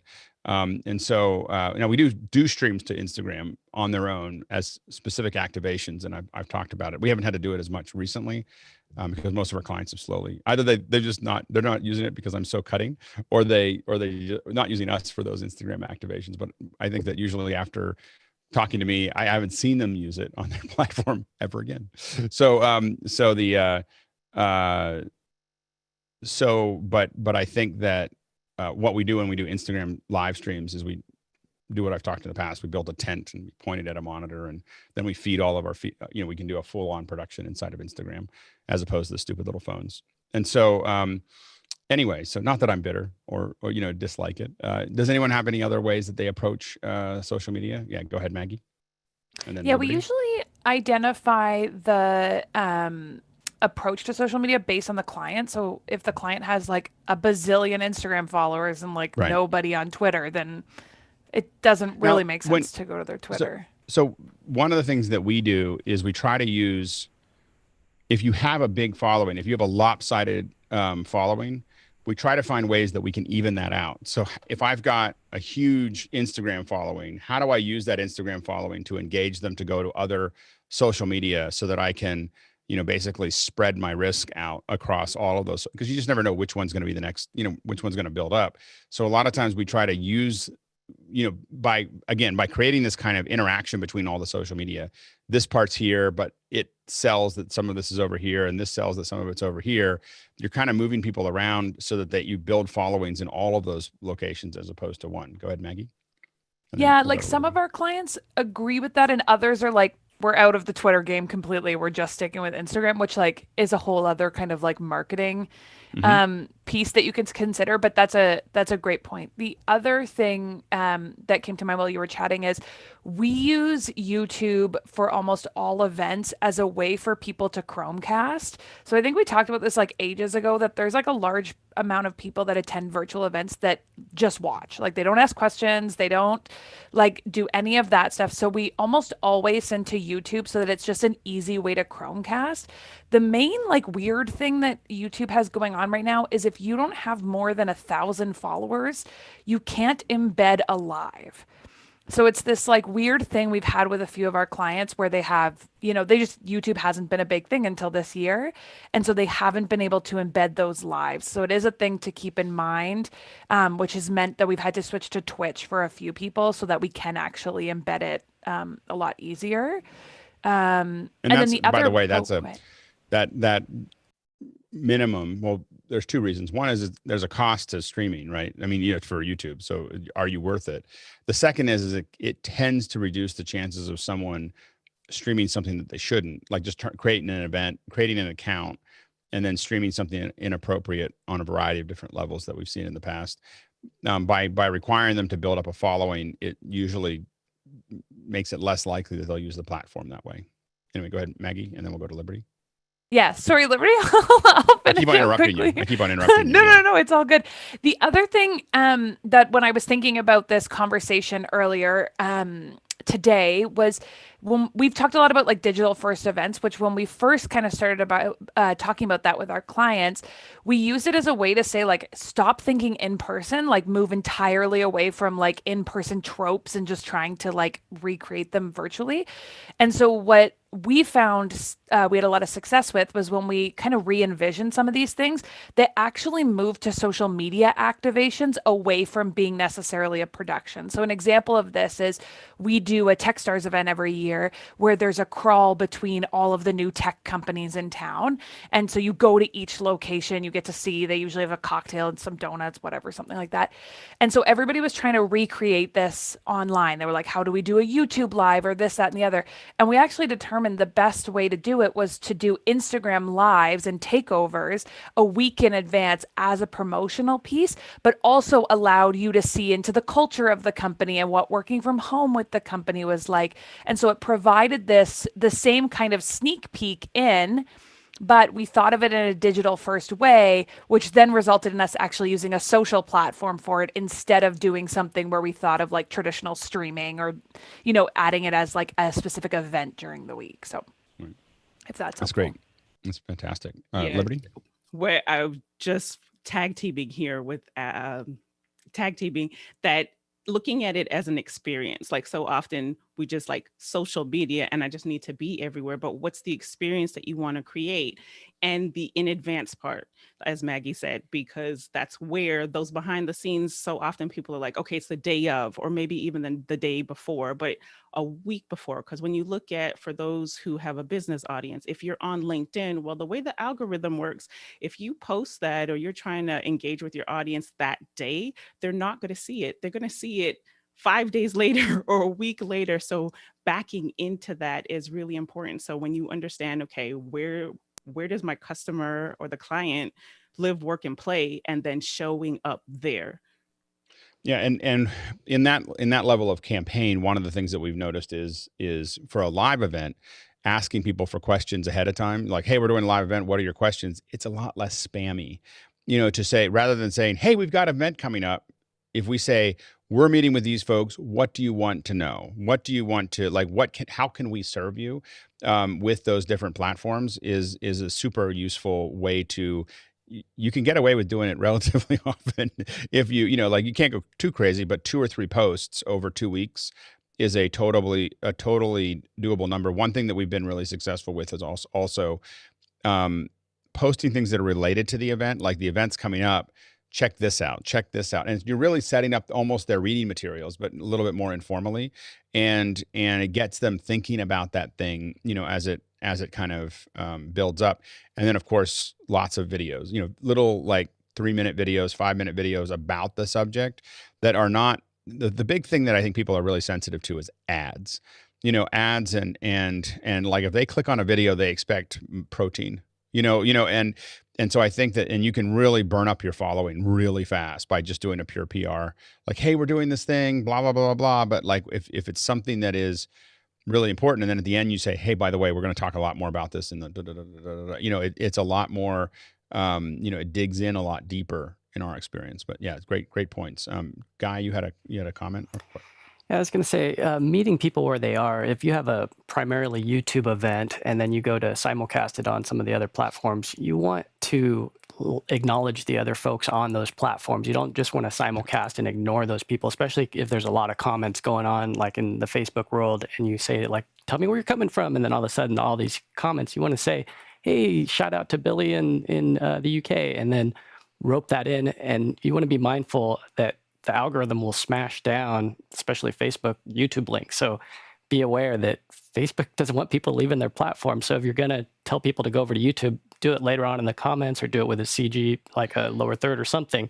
But don't put the link, YouTube link directly as the post because it'll smash it down. Same with Twitter, as Alex very well knows. Well, not only does Twitter smash it down, you get penalized for a while. Like, so a lot of us have noticed this behavior in Twitter. Post a link to and I do it anyway, occasionally, just knowing that I'm going to take a hit. But if you post a link in Twitter to a YouTube stream or a YouTube video, oftentimes you will not get into the recommended area again. You'll still get into it's not like you don't go into the live, whatever the raw live feed is, but all the stuff at the very top where this person liked this and this person did whatever, you get basically cut out of that for like a week. And so you have to kind of build up you're kind of building up strength like a game. And when you build it up and you get a whole bunch of, but I've noticed that my stats go way down after I've posted a link to YouTube, inside of Twitter, probably more than anything, because that's the only place I really post a lot. Jan? Can you, well, there's so many questions I have. Number one, how often should you, and what is the schedule that you should use to promote your coming event? When should you be posting that, hey, I've got an event coming up? And how many times? Liberty? So you really want to, first off, look at your analytics beforehand. Like, just don't go into it because Facebook has insights. YouTube they all have their back end. So looking at, okay, what time and what days, because you don't want to just go into it blindly and then looking at how many Facebook is, one time a day. There are already stats out there, and I'll post some in Mukana of when you should, time of day and frequency, and at least 2 weeks. And if you go with the route of, okay, we're providing value, we're not just selling, people do not want to be sold. Rope them into the experience and get them hype about the event. So a minimum of 2 weeks. If it's a higher ticket event, you want at least 30 days, if not more, and building up to that. Yeah, and I would say year round. Like every day. Like that's how I do it. Anyway, the only reason I say that is I think the future is going to be constant engagement for brands, of figuring out how do they do something meaningful in small ways. You may still have the big yearly event or quarterly event or other events that are spread out, but having that constant, we're going to have a constant conversation with you every week, every month, whatever that is, builds up this connection between folks, gives people a reason to keep on coming back and checking those emails, and kind of builds up a capacity where that you can show up with a core number of people. We have here, when you look at the uniques, 400 to 600 people a day coming to office hours. Concurrent, lives in the 200 to 300 range, and so in that world, that happens every day, and it expands. Like when you don't think that more people will come, you just do something that hits the right note, and everybody, a lot more people come, into an office hours for certain events. And so, but building that up as a brand makes a big difference. Go ahead, Maggie. In the past few years, there's been this emergence of a marketing area of community. So community managers, you'll see at a lot of tech companies. And this is where virtual events and community start to really meld. So Jan, to your question, like how much are you communicating with your community anyway, and then tacking that on, because a lot of like marketing teams and stuff will have the analytics that Liberty's talking about. But to Alex's point earlier, you don't want it just to be spam. So it needs to be that you're engaging your community. So whether that's asking questions in advance or asking who they want to see. So you could be having a conversation. If let's say it is a one time a year conference, you could be having a conversation about that conference year round. Who do you want to see? What topics do you want to talk about? What's relevant? So you're continuing a conversation instead of just spamming people. That's the ideal. I don't know that it'll always happen. It's really hard too. I mean, well, here's the thing. It's easy and it's hard in the sense that it is hard to get corporate to think that way. It's actually easy to execute. We don't have any format. We show up every day, and put this together because what we're doing is having an authentic conversation. Corporations have a hard time with that approach, Jan. Now, every morning I get an email 1 hour before our Zoom meeting. Did you think that out? Is there a reason why you do that, or is that an automatic thing that Zoom creates? Well, Zoom creates it automatically. I don't have to. I can turn it on or off. I turned it on early on, maybe at the beginning. I'm not sure. It might be an automatic thing. I think I had it once a day, or a day before, an hour before, and I chose an hour before. I did find it to be. So what I like about it is that it's just seen as a service because it just has the link. Like this is the link you need every day to get it in. So that becomes useful, but it does give me the opportunity to tell you what's happening. And because generally our show has a lot of protein, it's not seen as a spammy thing because this is the stuff you need to know. Like you need to know what's coming and what's happening, in the audience. And so I think that now we did in the early days, we didn't do it. For a long time, I didn't realize that you could actually add a body to the end of a webinar. So I didn't know that you could set it up so that you could put a whole bunch of stuff at the bottom. So we were sending out emails using MailChimp every week, and it was painful. And so it was great to have something that just kind of automatically works. Now, somewhere in the future, we're going to have a web page that you subscribe to instead of into Zoom, and then then we'll keep track of it in MailChimp at that point, but we would still send something out every day. What I'd like to evolve the platform to do is to look and feel more like a newsletter of like, this is stuff we learned from yesterday. Here's stuff that's coming up. Here's reading materials where it's almost like a little newspaper that you get every morning that gets you excited about what's happening. But we haven't gotten that far yet. Maggie? Alex, one thing before she goes on. Was there a reason you picked 1 hour before? Is there a statistical reason super you made 1 important hour reason before? It was a super important reason. It's the only same day thing that Zoom provides for. Like it was the only thing that Zoom doesn't let you choose the time. It just says you can have it 1 hour before. In fact, not only that, I have to rush. You'll see me on Monday morning. I'll be in there hanging out with everybody in the pre show, and suddenly I go, I'm like, I have to go back and I have to make sure I get it in there, and I put it into a preview email, do a bunch of other things to try to make sure it works, and so if I get it, I have until 5:55 for this show to get it out there. Go ahead, Mackie. Jan, to your point, it's pretty standard practice to email the day of an event with the link. I went to a virtual event by a virtual platform yesterday, and they sent me a reminder half an hour before with no link. I was devastated. It was so silly. But it is pretty standard practice, whether it's a half an hour, whether it's an hour. That would mostly depend on when your event is. If Alex could control it, I'd probably actually suggest a half an hour before and not an hour. But 5 p.m. events, I'd probably do an hour before because people are at their desk. And the reason that an hour works for us is because specifically we open 5 minutes after that email goes out, and most people know that. So ours is really like a 5-minute warning with a kind of an open end. And one thing I will say about events, I know this isn't really social, but that having a lobby time. When we go to a physical event, we have people get there early. They have coffee. They have everything else. They hang out a little bit. It's so important. I when we talk to clients, minimum 20 minutes for a Zoom, minimum 20 minutes, if not an hour, sometimes an hour and a half. We want to open early so that people have time to congregate and to talk, and we get to handle technical issues, and all that stuff gets sorted out long before we go live. Go ahead, Liberty, and then Chris. And then just to Jan's point that even where the focus is social media, but even text messaging, like just understanding what your audience appreciates or what they receive best. Because when you do that hour in advance, Eventbrite's another really good platform where you can put an entire email sequence in. So you're not doing it each time, but the sequence of, okay, the update 2 weeks before, the 3 days before the event, the reminder, because thinking about human behavior that we forget, we want to come to the event, but we're homeschooling, we're doing all these different things, and it's just helpful. So that's the email marketing side, but it can be easily lumped into the social media conversation. I do love events that give me iCal, like just being an ICS for whatever that's going to drop in. Is super valuable because it just drops into my calendar, and I can manage it there, because otherwise that really helps me plan meetings around it, or at least see what it's going to run over, that type of thing. Go ahead, Chris.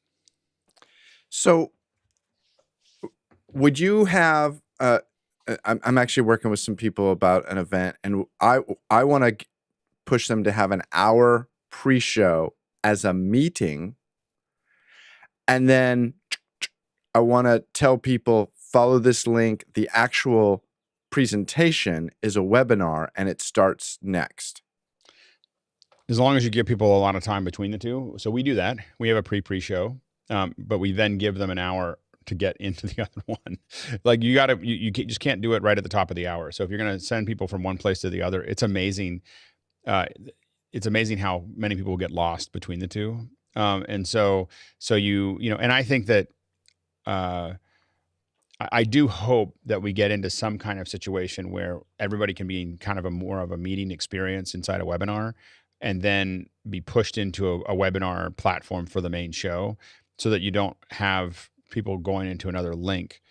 I think that's the real challenge. That I get why Zoom separated webinar from meetings, but there are so many things that you want to be able to do back and forth between the two. Like that they have two different functions, and you really wish that you could have them. Now, what you could do once webinars have breakout rooms, you could push everybody into a breakout room and then pull everybody back into the main room to do it. And it'll be interesting. I can see why it's taking them a little while, because how does that mechanism work? Like that you get from one to the other is going to be really interesting. Okay. And then we're going to move pretty fast because we now have questions building up. So Stuart and then Sky. Quick. One other advantage to the email being on the day or like within the hour and what have you. Like I've had a couple of issues with having to rebuild a system that it's not storing the meeting data. Knowing that the email is at the top of the list when I sign into my email client makes it so much faster. You're not sorting through it. It's right there at the top of the list. It's like being the person who sends a job application in Sunday night. It's on the top of the meetings or top of the emails that they assess on Monday morning. Sky and then So Leo. I'm kind of loving into your Flipboard idea because it's like the original bulletin board on the side of the grocery store. And again, I'm really listening into Chris's Fenwick's comment about affinity group, and what we're doing is reverse engineering why people want to get together and trying to commoditize it. So I'm just trying to this affinity group.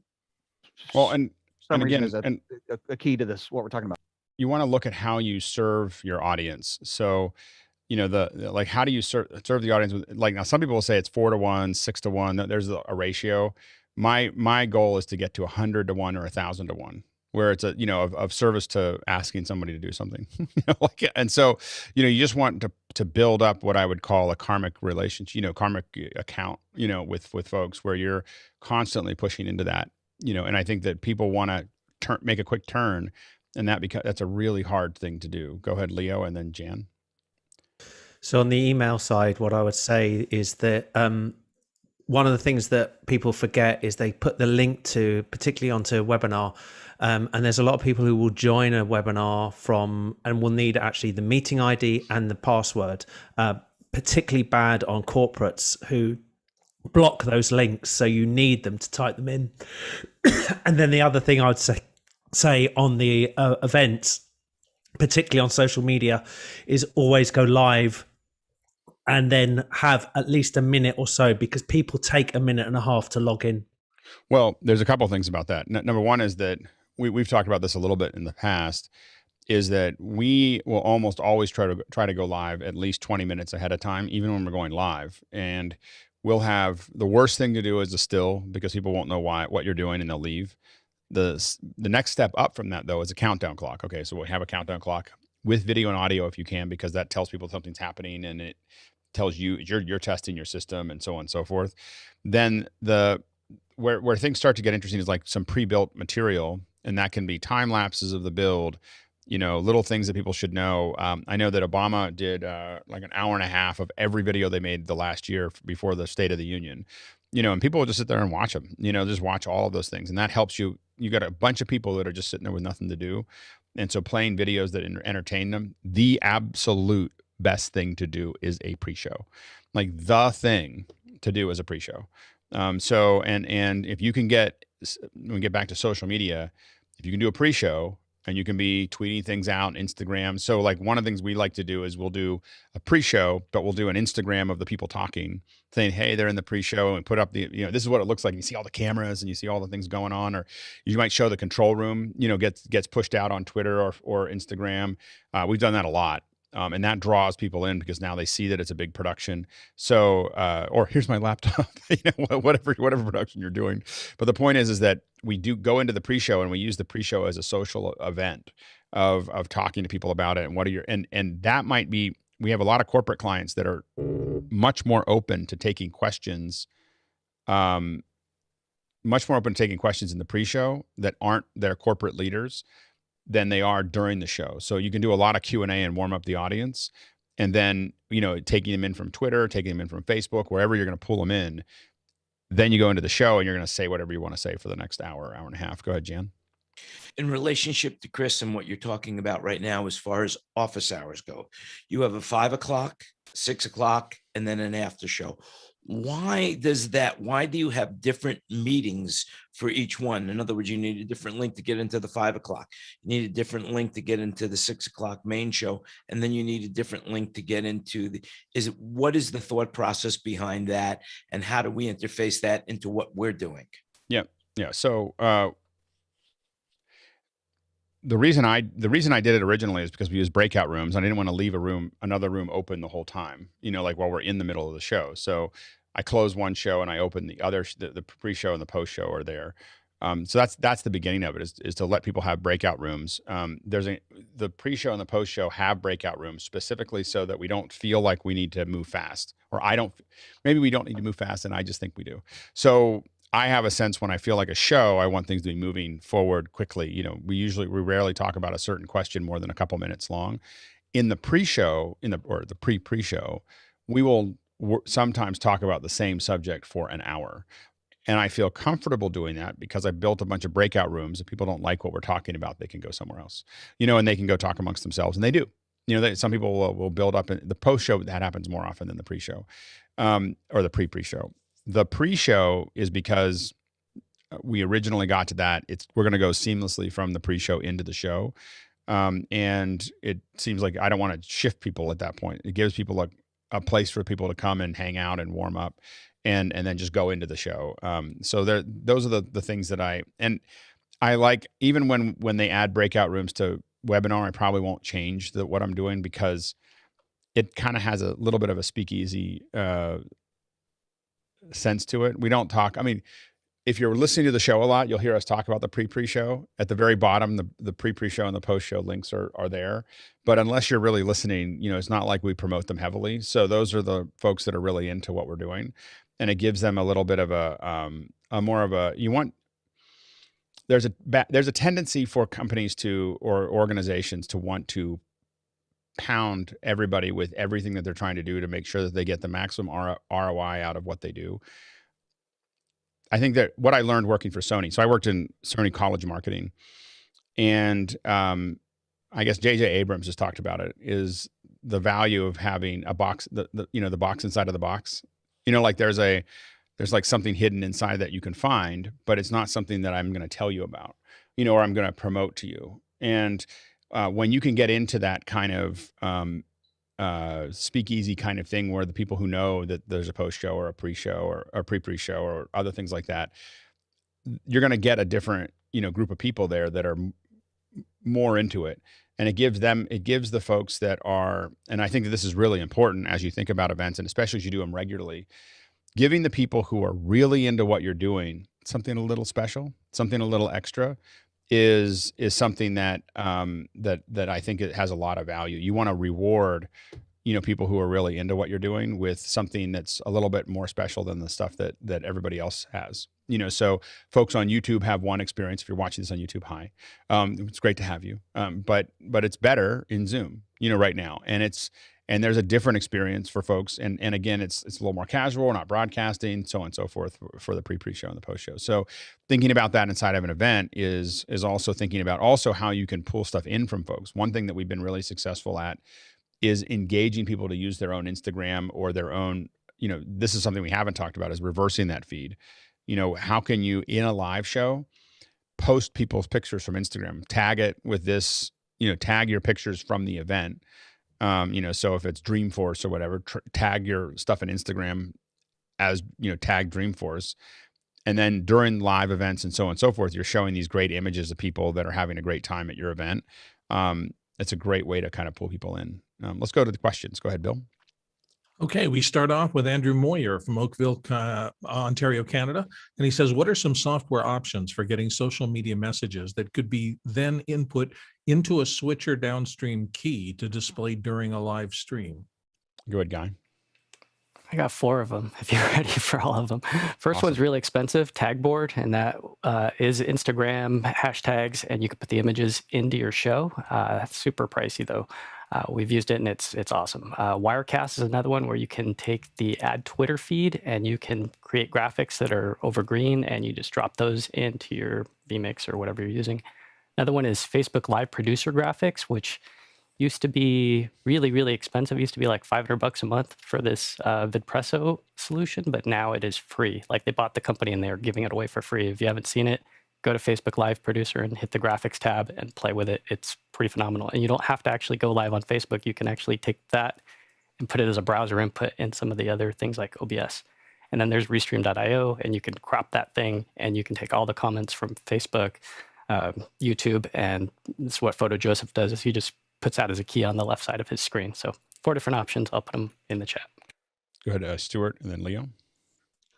Yeah, Maggie's just put the one I was going to mention too, StreamYard, which is, Streamer, which we were doing full course yellow from before coming in for tonight's show here on office hours, and it does all the graphics from the social media for us. Yep, good, Leo. So I'd also vote for StreamYard, depending on where you're going to send to. But the other option that hasn't been mentioned is Ecamm. Ecamm also has that feature as well. And vMix does have some, it can pull social feeds as well, I believe. So we've done some of that as well. So it can grab onto those. Go ahead, Leo. I'd say that out of all of those, StreamYard has the nicest layout and it has animation in it. And Restream also now has some animation in there. Those two, because of the way they do it and the way they've integrated into the chat, you really can get some nice there. I think the Wirecast one, the last time I used it, was very clunky. Go ahead, Stuart. Yeah, just be aware with all of these platforms, Facebook tends to break their system on a regular basis to make sure that other platforms can't access them properly. So you've got to wait for an update and then it'll all work again. Yeah, we because ours does do the graphics and iPads. The back end that we have that is our own. It's it's the sister app to Mukana. We'll go and grab, as many different events that you want, and it doesn't have to be streaming to them. It just grabs onto whichever ones you attach. You have to have accounts, admin accounts, for them. But it will. Facebook is one that we're constantly updating because it's constantly breaking. Next question. Sky Gleason in Seattle and here on the panel for a long time says, Alex, what were the successes of Google's social hangouts that you were part of? Would it be successful now, 10 years later? Well, I mean, it's Zoom now. It's like we're doing what we did 10 years ago. We're doing in Zoom at a higher scale and a higher quality, and so I think that I think that it would be the idea of a interactive conversation is something that is compelling. I think that we are moving into the beginning of an age of participatory media. So the more we find a way to engage the audience, is going to be more and more important. I think that, and I don't know whether it's this show. I don't know if it's me becoming sensitive to it. It's really hard for me to listen to someone talk to me now, like just talk for a long period of time. I just can't watch a slide deck. Now I will say that kind of one of the things that I just started watching Netflix and The Foundry, and I'll put this link in, and I'm trying to get them to come on because it was so great. This is a color management video that I just started watching, and what you're seeing here, I'm pretty sure it's Keynote. And at first I was like, oh, I'm not going to watch it. It's just a presentation. But what they did is they really tightly wound an hour, more than an hour discussion about color management, which is actually a really good video. Now what's missing from that is a Q&A right afterwards. So they put it out there. And what I want is always to have, if I'm going to watch something, I want to be able to talk about it afterwards. So I think finding ways to use social media for that is going to be more and more and more important as we move forward. So that's what we learned in Hangouts. And I think that we're seeing more of it. Acclimatization too. I mean, at a certain level of altitude, you get used to doing things at different, exercise and air and all of that. So a friend of mine listens to all of his podcasts at double the speed. And I think you mentioned that as well. So we get acclimatized to a certain. I think the important thing is that I won't go to presentations anymore. I won't watch them because I would rather watch the record, because there's no way I can watch it at 1x. So the idea of presenting material at 1x to me is just abhorrent. Like, I won't listen to someone talk at 1x anymore. If you cut it really tightly and you make it a high level production and it's like boom, boom, boom, boom, boom, boom, boom. I want you to saturate my synapses, or you can, do whatever, but I listen to everything minimum. If they have an accent, I might listen at 1.5 or 1.75, but if it's an American talking at normal pace, I'm at 2x all the time. And I will not watch a presentation anymore at 1x. So doing a live webinar with someone just talking at 1x, not interested. Like I just don't even, I won't even click on it. What I want to know is if I sign up, do I get the record? And when I get the record, I'll sit there and watch it. And if you won't give me the record, if you hide it in your website, I've got plenty of tools that will take that out of your website and then put it in. And there's also there's a Chrome extension that will let you speed any video that shows up anywhere up. And that's not live, obviously. You can't go If into it's a the British accent, I slow it down to 50 because it's not fair. But It's just fun to listen to. It's just Yeah, fun. exactly. Yeah, All right. exactly. Ken, you got us. You had us at hello. Yeah, go ahead, Stuart, and then Chris. Two bugbears. Firstly, the color management fundamentals video there that you mentioned had no Q&A. If you scroll down, the comments are turned off. So if they want any interaction between the people who've just watched the video, they're actually saying they won't get any.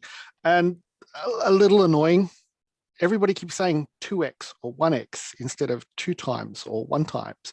But most of the speed that we're talking at here is 2 times for a lot of people. Yep. It's our natural speed, but a lot of people just do not communicate at the same rate. They don't have the same bit rate in their brains that we do. Yeah. Chris? Would you admit that you're an outlier in this belief, Alex, about listening to everything at 2x? So what I find is that a lot of times I'm an outlier for a while, and then I'm not. And then people catch up with you? I found that there's a lot of things that I think are, to me are obvious, and then it just takes somewhere between 5 and 10 years for it to become normal. So I don't find that oftentimes I'm an outlier forever. Like there's a lot of things that I have discussed for a long time. My wife used to think that I was just nuts all the time, and then as things started, as we stayed longer, she found that a lot of them sorted themselves out and became more and more, Yeah, because I look at it, and if I'm watching a presentation and I can't watch it, it's just a bad presentation. It's a bad presentation. If I can't watch it at 1x, it's bad. I know, but the problem is that it's also really expensive to do a high quality event. And we're getting away from social. We've got some questions, but we'll go real quickly. Leo and then Jason pretty quickly, because we're going to go to the next question. We're going to run out of time. So there was a really interesting blog from Reattendance, and I'll put it in Mukana, saying that they saw a 25% drop per day when things aren't live, and it was like down after the second day when people were pretending that their events were live. They're down to 18% on the third day. People just turn off if you pretend you're doing live. And the point that I'm trying to say about this is that going back to it's the engagement. I think the whole total engagement is when you do things live. I've been so many events when they're trying to do that and pretending they're pseudo live or they're recording.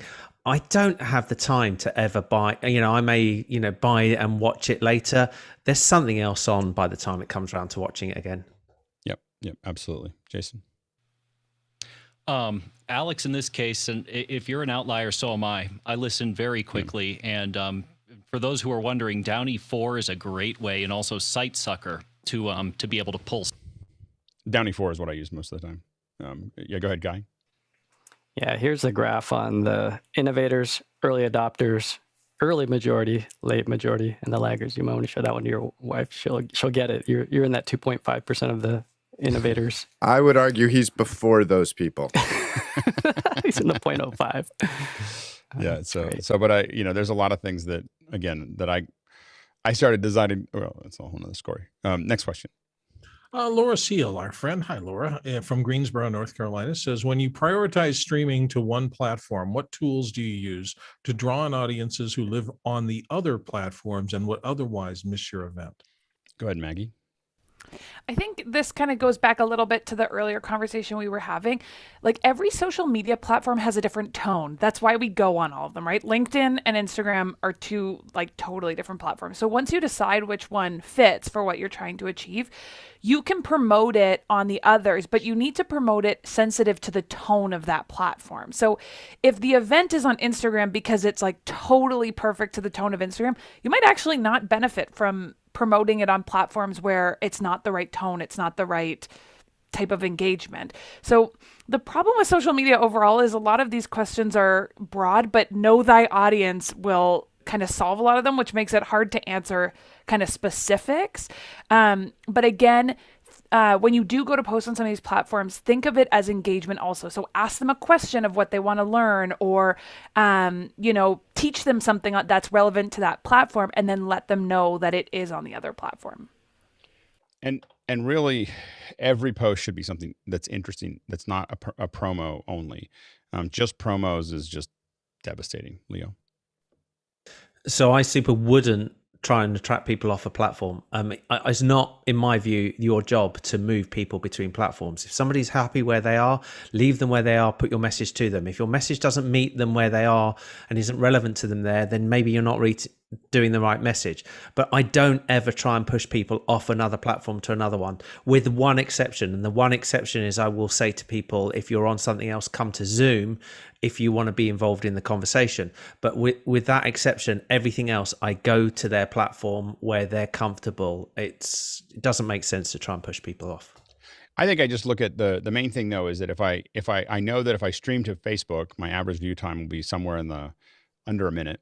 And if I stream to YouTube, those folks will be at, 10 minutes, 14 minutes, something in that, in that range on average view time. So what I want to do is I want to do stuff in Facebook and content, but I don't necessarily want to stream to it, because it's going to give me a shorter average view time. And so I want to bring them to YouTube in that area.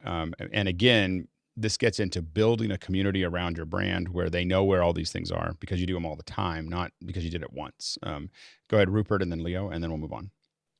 I'm familiar with at least one streamer who has presence on many platforms.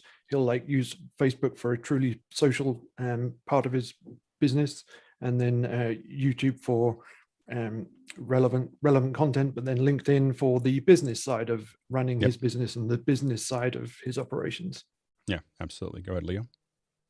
So a lot of the reason why you're saying what Alex is down to the platforms and what the platforms do, in particular how Facebook, you're getting views because people are watching it as they're scrolling through. And it's become very difficult, particularly Facebook and YouTube are now on a mobile phone. If you lock your phone, you get locked off. You can still do it on Periscope, or you could 24 hours ago. I haven't tried it today.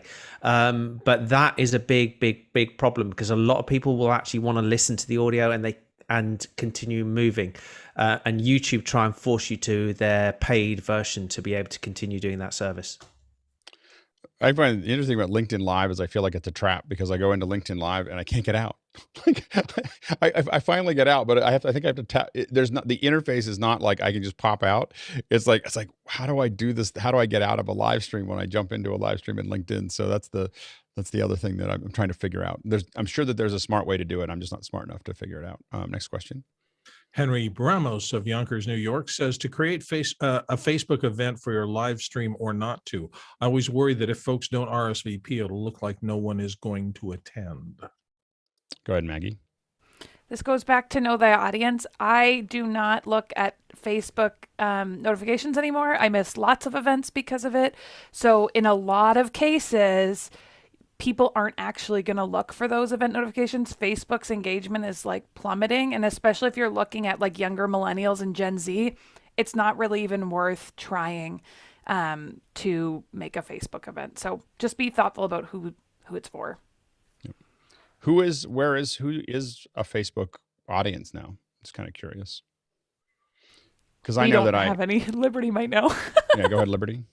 Yeah, I was just going to say that part it skews older. So just knowing your demographics that do posting just a little bit opposite to what Maggie said is that it's SEO as well. Because when you're on Facebook and the events, if you've got an older audience, they will click on that because they're spending so much time there. So just know thy audience, as Maggie said. It is funny to think that Facebook is now the older audience, platform, not the younger audience platform. Go ahead, Stuart, and then Leo, and then we'll move on. Just for all audiences, Facebook is useful for running groups or running a message board style interface, like what we used to have for forums or internet relay chat. Or I run the one for the Scion user group and what have you, but most of the small groups are film productions. Just collate all the data in one spot. That's easy, and you only have to sign into it once, or you're using it for the chats that go along with the production and what have you, but nothing that requires that any sort of client security goes on there. Yeah. Leo? So Facebook Live and events weren't linking properly. So if you go Facebook Live, unless you're going native, that you can't do it on the events. I believe there was a fix last week, because it hasn't. Every single time I end up having to do an event separately to the live. And going back to something that was said much earlier, the Facebook Live, you can only post 7 days before. You can't put it up before any earlier than that. So it's sort of screws itself up at the moment, because your event you can put up weeks in advance, but your live bit you can't. You mean a scheduled live? A scheduled live, you can only schedule a live 7 days before, but I believe there's a fix at the moment. The event, so if you say a live event, it won't go live. So you end up having to put a live event with a link to somewhere, to a live post, and it all just doesn't. They've been playing around for the last 3 months, and every single time you do an event, something else changes.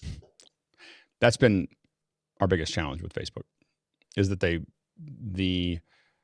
you complain that YouTube doesn't move fast enough, or that Zoom doesn't do enough. And the problem with Facebook for us is generally that they do too much. It's just a constant moving target.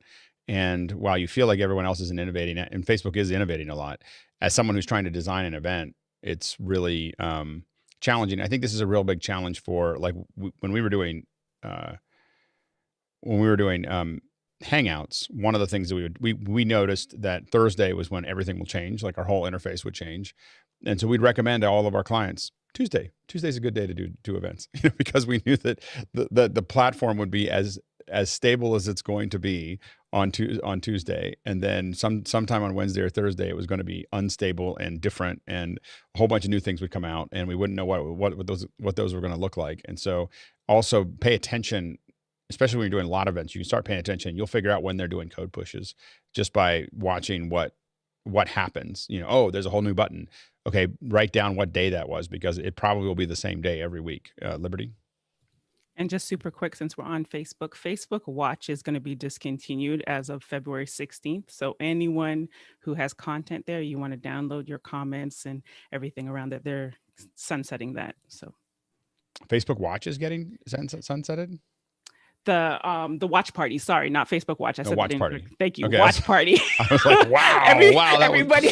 How did I miss that demo? How did I miss that memo? That'd be a huge, like, okay, Yes. we really gave up. All right, good. Watch party, yeah, absolutely. Next question. Alex Selegnowitz out of Toronto wonders about doing 2 live streams, one to your own platform and one to Facebook, YouTube, and so forth, so that after a few minutes, it'll show the URL where to watch the rest of the stream. Go ahead, Maggie. We generally wouldn't advise this, because running something on YouTube is kind of our bailout. So we did an event a couple weeks ago where we used a virtual event platform, and some people had a lot of trouble logging in, and we just decided at an hour mark, anybody who is having trouble just got the unlisted YouTube link, or I think for that one it was Vimeo, and we just started sending that out to people. Are you willing to say what platform that was? Not on YouTube, but we can talk about it on Discord, because somebody did ask me to do a second hour on like platforms, which I'm up for, but it can't go to YouTube. That's the only thing. So we might have to. Yeah. No, I was curious, because we've had a similar problem recently. I'm curious if we're talking about the same platform. I'll message you. Yeah. Okay. So we've had some issues with that, and same thing. We dumped to YouTube to make it work. Go ahead, Stuart. I would be very supportive of Maggie getting that second hour without it going to YouTube, because I'd love to know that information. Yeah, we'll figure that out. Leo, we used to never do second hours on YouTube specifically for that reason, so that we could feel like we could talk more Sunday. freely. Go ahead, Leo. Maggie can come in on Sunday. Maggie will come in on Sunday. The main thing I'd say that if that's what people are saying is run the first bit on there and then move. That's the same as when we've had things where you channel swap on live TV and you lose 90% of your audience when you swap channels. People don't like to feel like they're manipulated. So when you feel like someone's trying to get you to do something to do, artificially, they take umbrage on it. Now, that's why we tend not to do part of the event on one platform, and then the only way for you, like, I hate watching a TikTok and then they don't get to the end and they say the end is in Instagram. I'm like, okay, I'm not going to follow you anymore. I literally will unfollow them because they're using that methodology. Just like, I'm not interested in that. And so I think that for that force is, but doing things that enrich, using all the platforms to enrich the experience. One of them might have to be the event platform, but all the other ones are not forcing you to go one place or the other. They're just making it better, and they're reminding you that there's other parts that you can enjoy, and we're just using this one for this part. Next question. Todd Reynolds is up next from North Adams, Massachusetts. One of the things which has blown my mind is that you do what you do in Mukana. I use Restream Chat or Ecamm to aggregate conversation, but aside from overlays on stream, there's no way for folks to see all the comments. Thoughts on any available solutions? Go ahead, Leo. So we've already covered doing it with StreamYard. The other thing that I use quite a lot, and we've talked about before, is Slido. And Slido, I can actually bring the comments in. The nicest thing with Slido, and I was demonstrating this to a few people on here, is also the word cloud feature. So you can literally say, where in the world are you from? And it will start coming up, and it will go bang, bang, bang, bang, bang, bang, and you'll see these word clouds explode in front of your face on screen, and it's really proactive. Go ahead, Chris. Alex, is it true that the last year has been a very elaborate campaign for Mukana? No. Some of us think it is. Yeah, no, that's a really long play. Wow. Yeah. Anyway, so all right, next question. Given that Mukana was written and began being written in 2015, it's a super long play. But marketing started in 2020. That's what I'm saying. Yeah. Next question. We got to move on. We're running out of time. Jan Landy, Las Vegas. I use Restream, however, that does not stream to Twitter or Instagram. Is there a way to stream to all social media outlets simultaneously? And he notes I stream my Zoom meetings using Restream. And we're going to go to Leo and Maggie, and then we'll move on because we're running out of time. Twitter, yes, you use, it's called Periscope under Restream. Instagram, absolutely no, they don't allow it. And also you'll find that what you're going to end up doing, if you try to do it, is you're sending a 16:9 to 4:3, and it will look horrible. You can stream to it if you use Yellow Duck. Go ahead, Maggie. Maybe not helpful, Jan, but like, why are you going to every platform? Like we were talking about before, like every platform has a different tone, a different audience. So generally going to every platform isn't a good idea unless it's like something like a, public address or something like that. So just a change of thought, maybe. Yep. Next question. Mike Henderson in Colorado says, how do you test streams with social networks like Twitter? Brand Studio isn't available on unlisted test accounts, and I have different results with the real account. So again, I'll say the best way to test it is to do lots of little events. Lots of things that engage your audience, that get you comfortable with the platform, have it appear the way you want it to appear.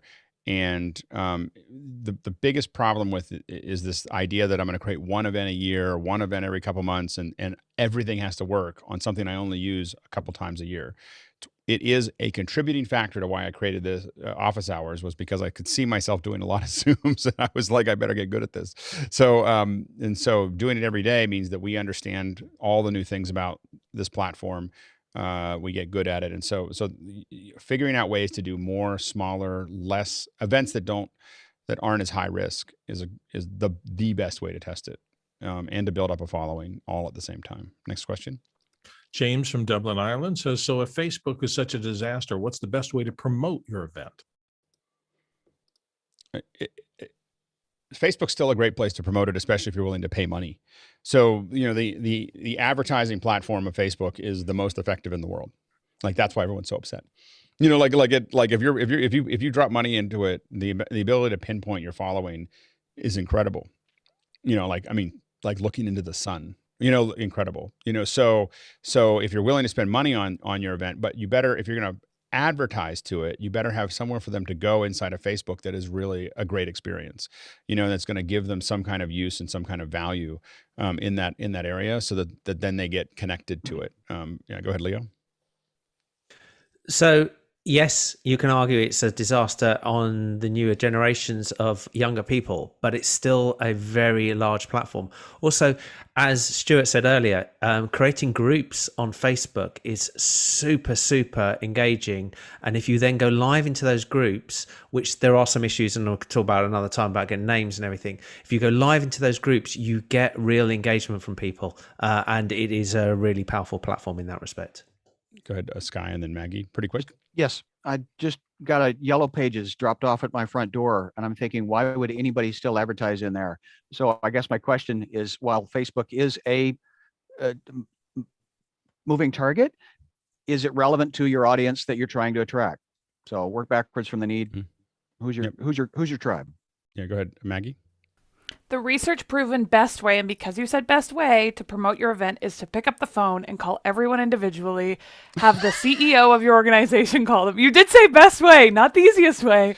And proven time and time again, if your CEO or a VP can pick up the phone and call everyone, it will work. If you have the time for that, that's a different story. Yeah, and the main thing is that, again, the thing that I've just been successful at for a long time is finding ways to serve your community over and over and over again, and building a connection with them and building content around what you're doing is the most effective way. It just takes a lot more time. You just can't do something overnight. Next question. Jan Landy's back from Las Vegas. Is there any benefit in using a service like Eventbrite in conjunction with or without social media to invite people to your social media event? Liberty, and then Leo, and then we'll move on. Yeah, Eventbrite has systems already in place. So once you post it there, that also helps. And again, think of it like YouTube. It's a search engine. So people intentionally go there looking for events. And there was one more, but I'll stop. Go ahead, Leo. Absolutely, because Eventbrite has the calendar linking, so it puts it into everybody's calendar. It also has an app on their mobile phone, which actually will pop up and tell them, as somebody, and many of us have already turned off all of our Facebook notifications. You very rarely turn off your Eventbrite notifications because they're events. So it's absolutely valuable in getting the live event to be told to people to come. Next question. James in Dublin, Ireland says, what would be the panel's thoughts on the best platform to promote worship events? Go ahead, Leo. Everywhere. Send your worship events to every platform. As I said before, go to where your people are. Churches and synagogues, etc., should be looking to go out to where their people are, not trying to get their people to come to where they are. All I'd say as with most events, what I would do is go out and meet where everyone is, but do try to find ways of doing just extra events and one platform that is probably more advantageous. So again, YouTube is probably the most advantageous as far as that goes. Zoom is like the best. I mean, to give you a sense of it, the average view time on YouTube for this show is about 24 minutes on YouTube, and it averages out about 82 minutes on Zoom. Leo? There's a survey coming out. I'm part of a study in the UK, and they said the worst thing is the Church of England in the UK, who are pre-recording and sending out services. People are getting nothing from it, and it's a really bad way of doing it. Live. And as you said, interaction with things like Zoom. I wouldn't. Yeah, I mean, I will say that there's some house of worships have a pretty big business of podcasting their events. Like my wife listens to a lot of sermons, and they're she's listening to them. I don't even know when they were recorded. Probably a year ago. Go ahead, Rupert. In the days of physical events, there was a website called meetup.com that used to be used for groups to organize meetups for whatever specialist interest they had. I'm not sure whether they're using that now in a sort of virtual world, but maybe you could use that to promote it. Next question.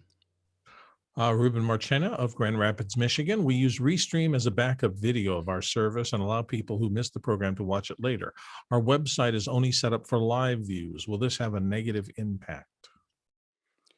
I mean, I definitely think people being able to use the same link that you sent for a live event to come back and watch the recording is very valuable. That's what we do here.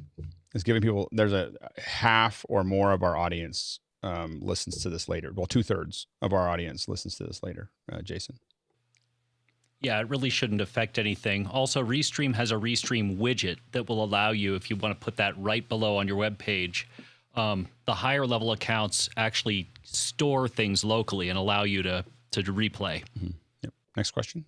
Alex Goldner, our friend in London, says thoughts on the event promotion strategies where people enter in a draw for free entry in return for tweets or Facebook posts.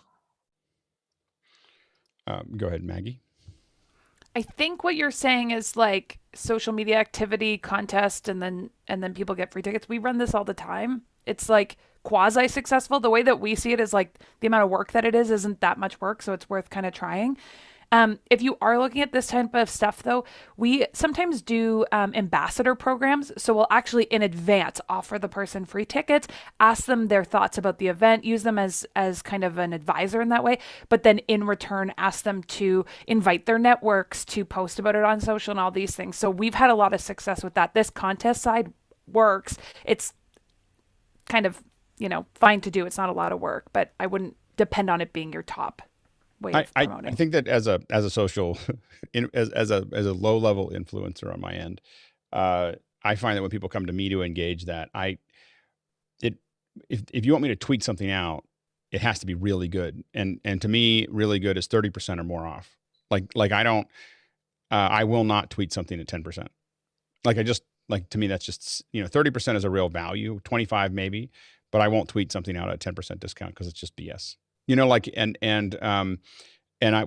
know it, and it devalues. Like once you start getting above a certain number of followers, you're worried about your brand all the time. Like I want people to always be excited about seeing whatever I'm tweeting out, and so I think about every tweet, like, is it going to serve them or not? And if it's something that's cool that I think will serve them or move a conversation down, I'll tweet it out.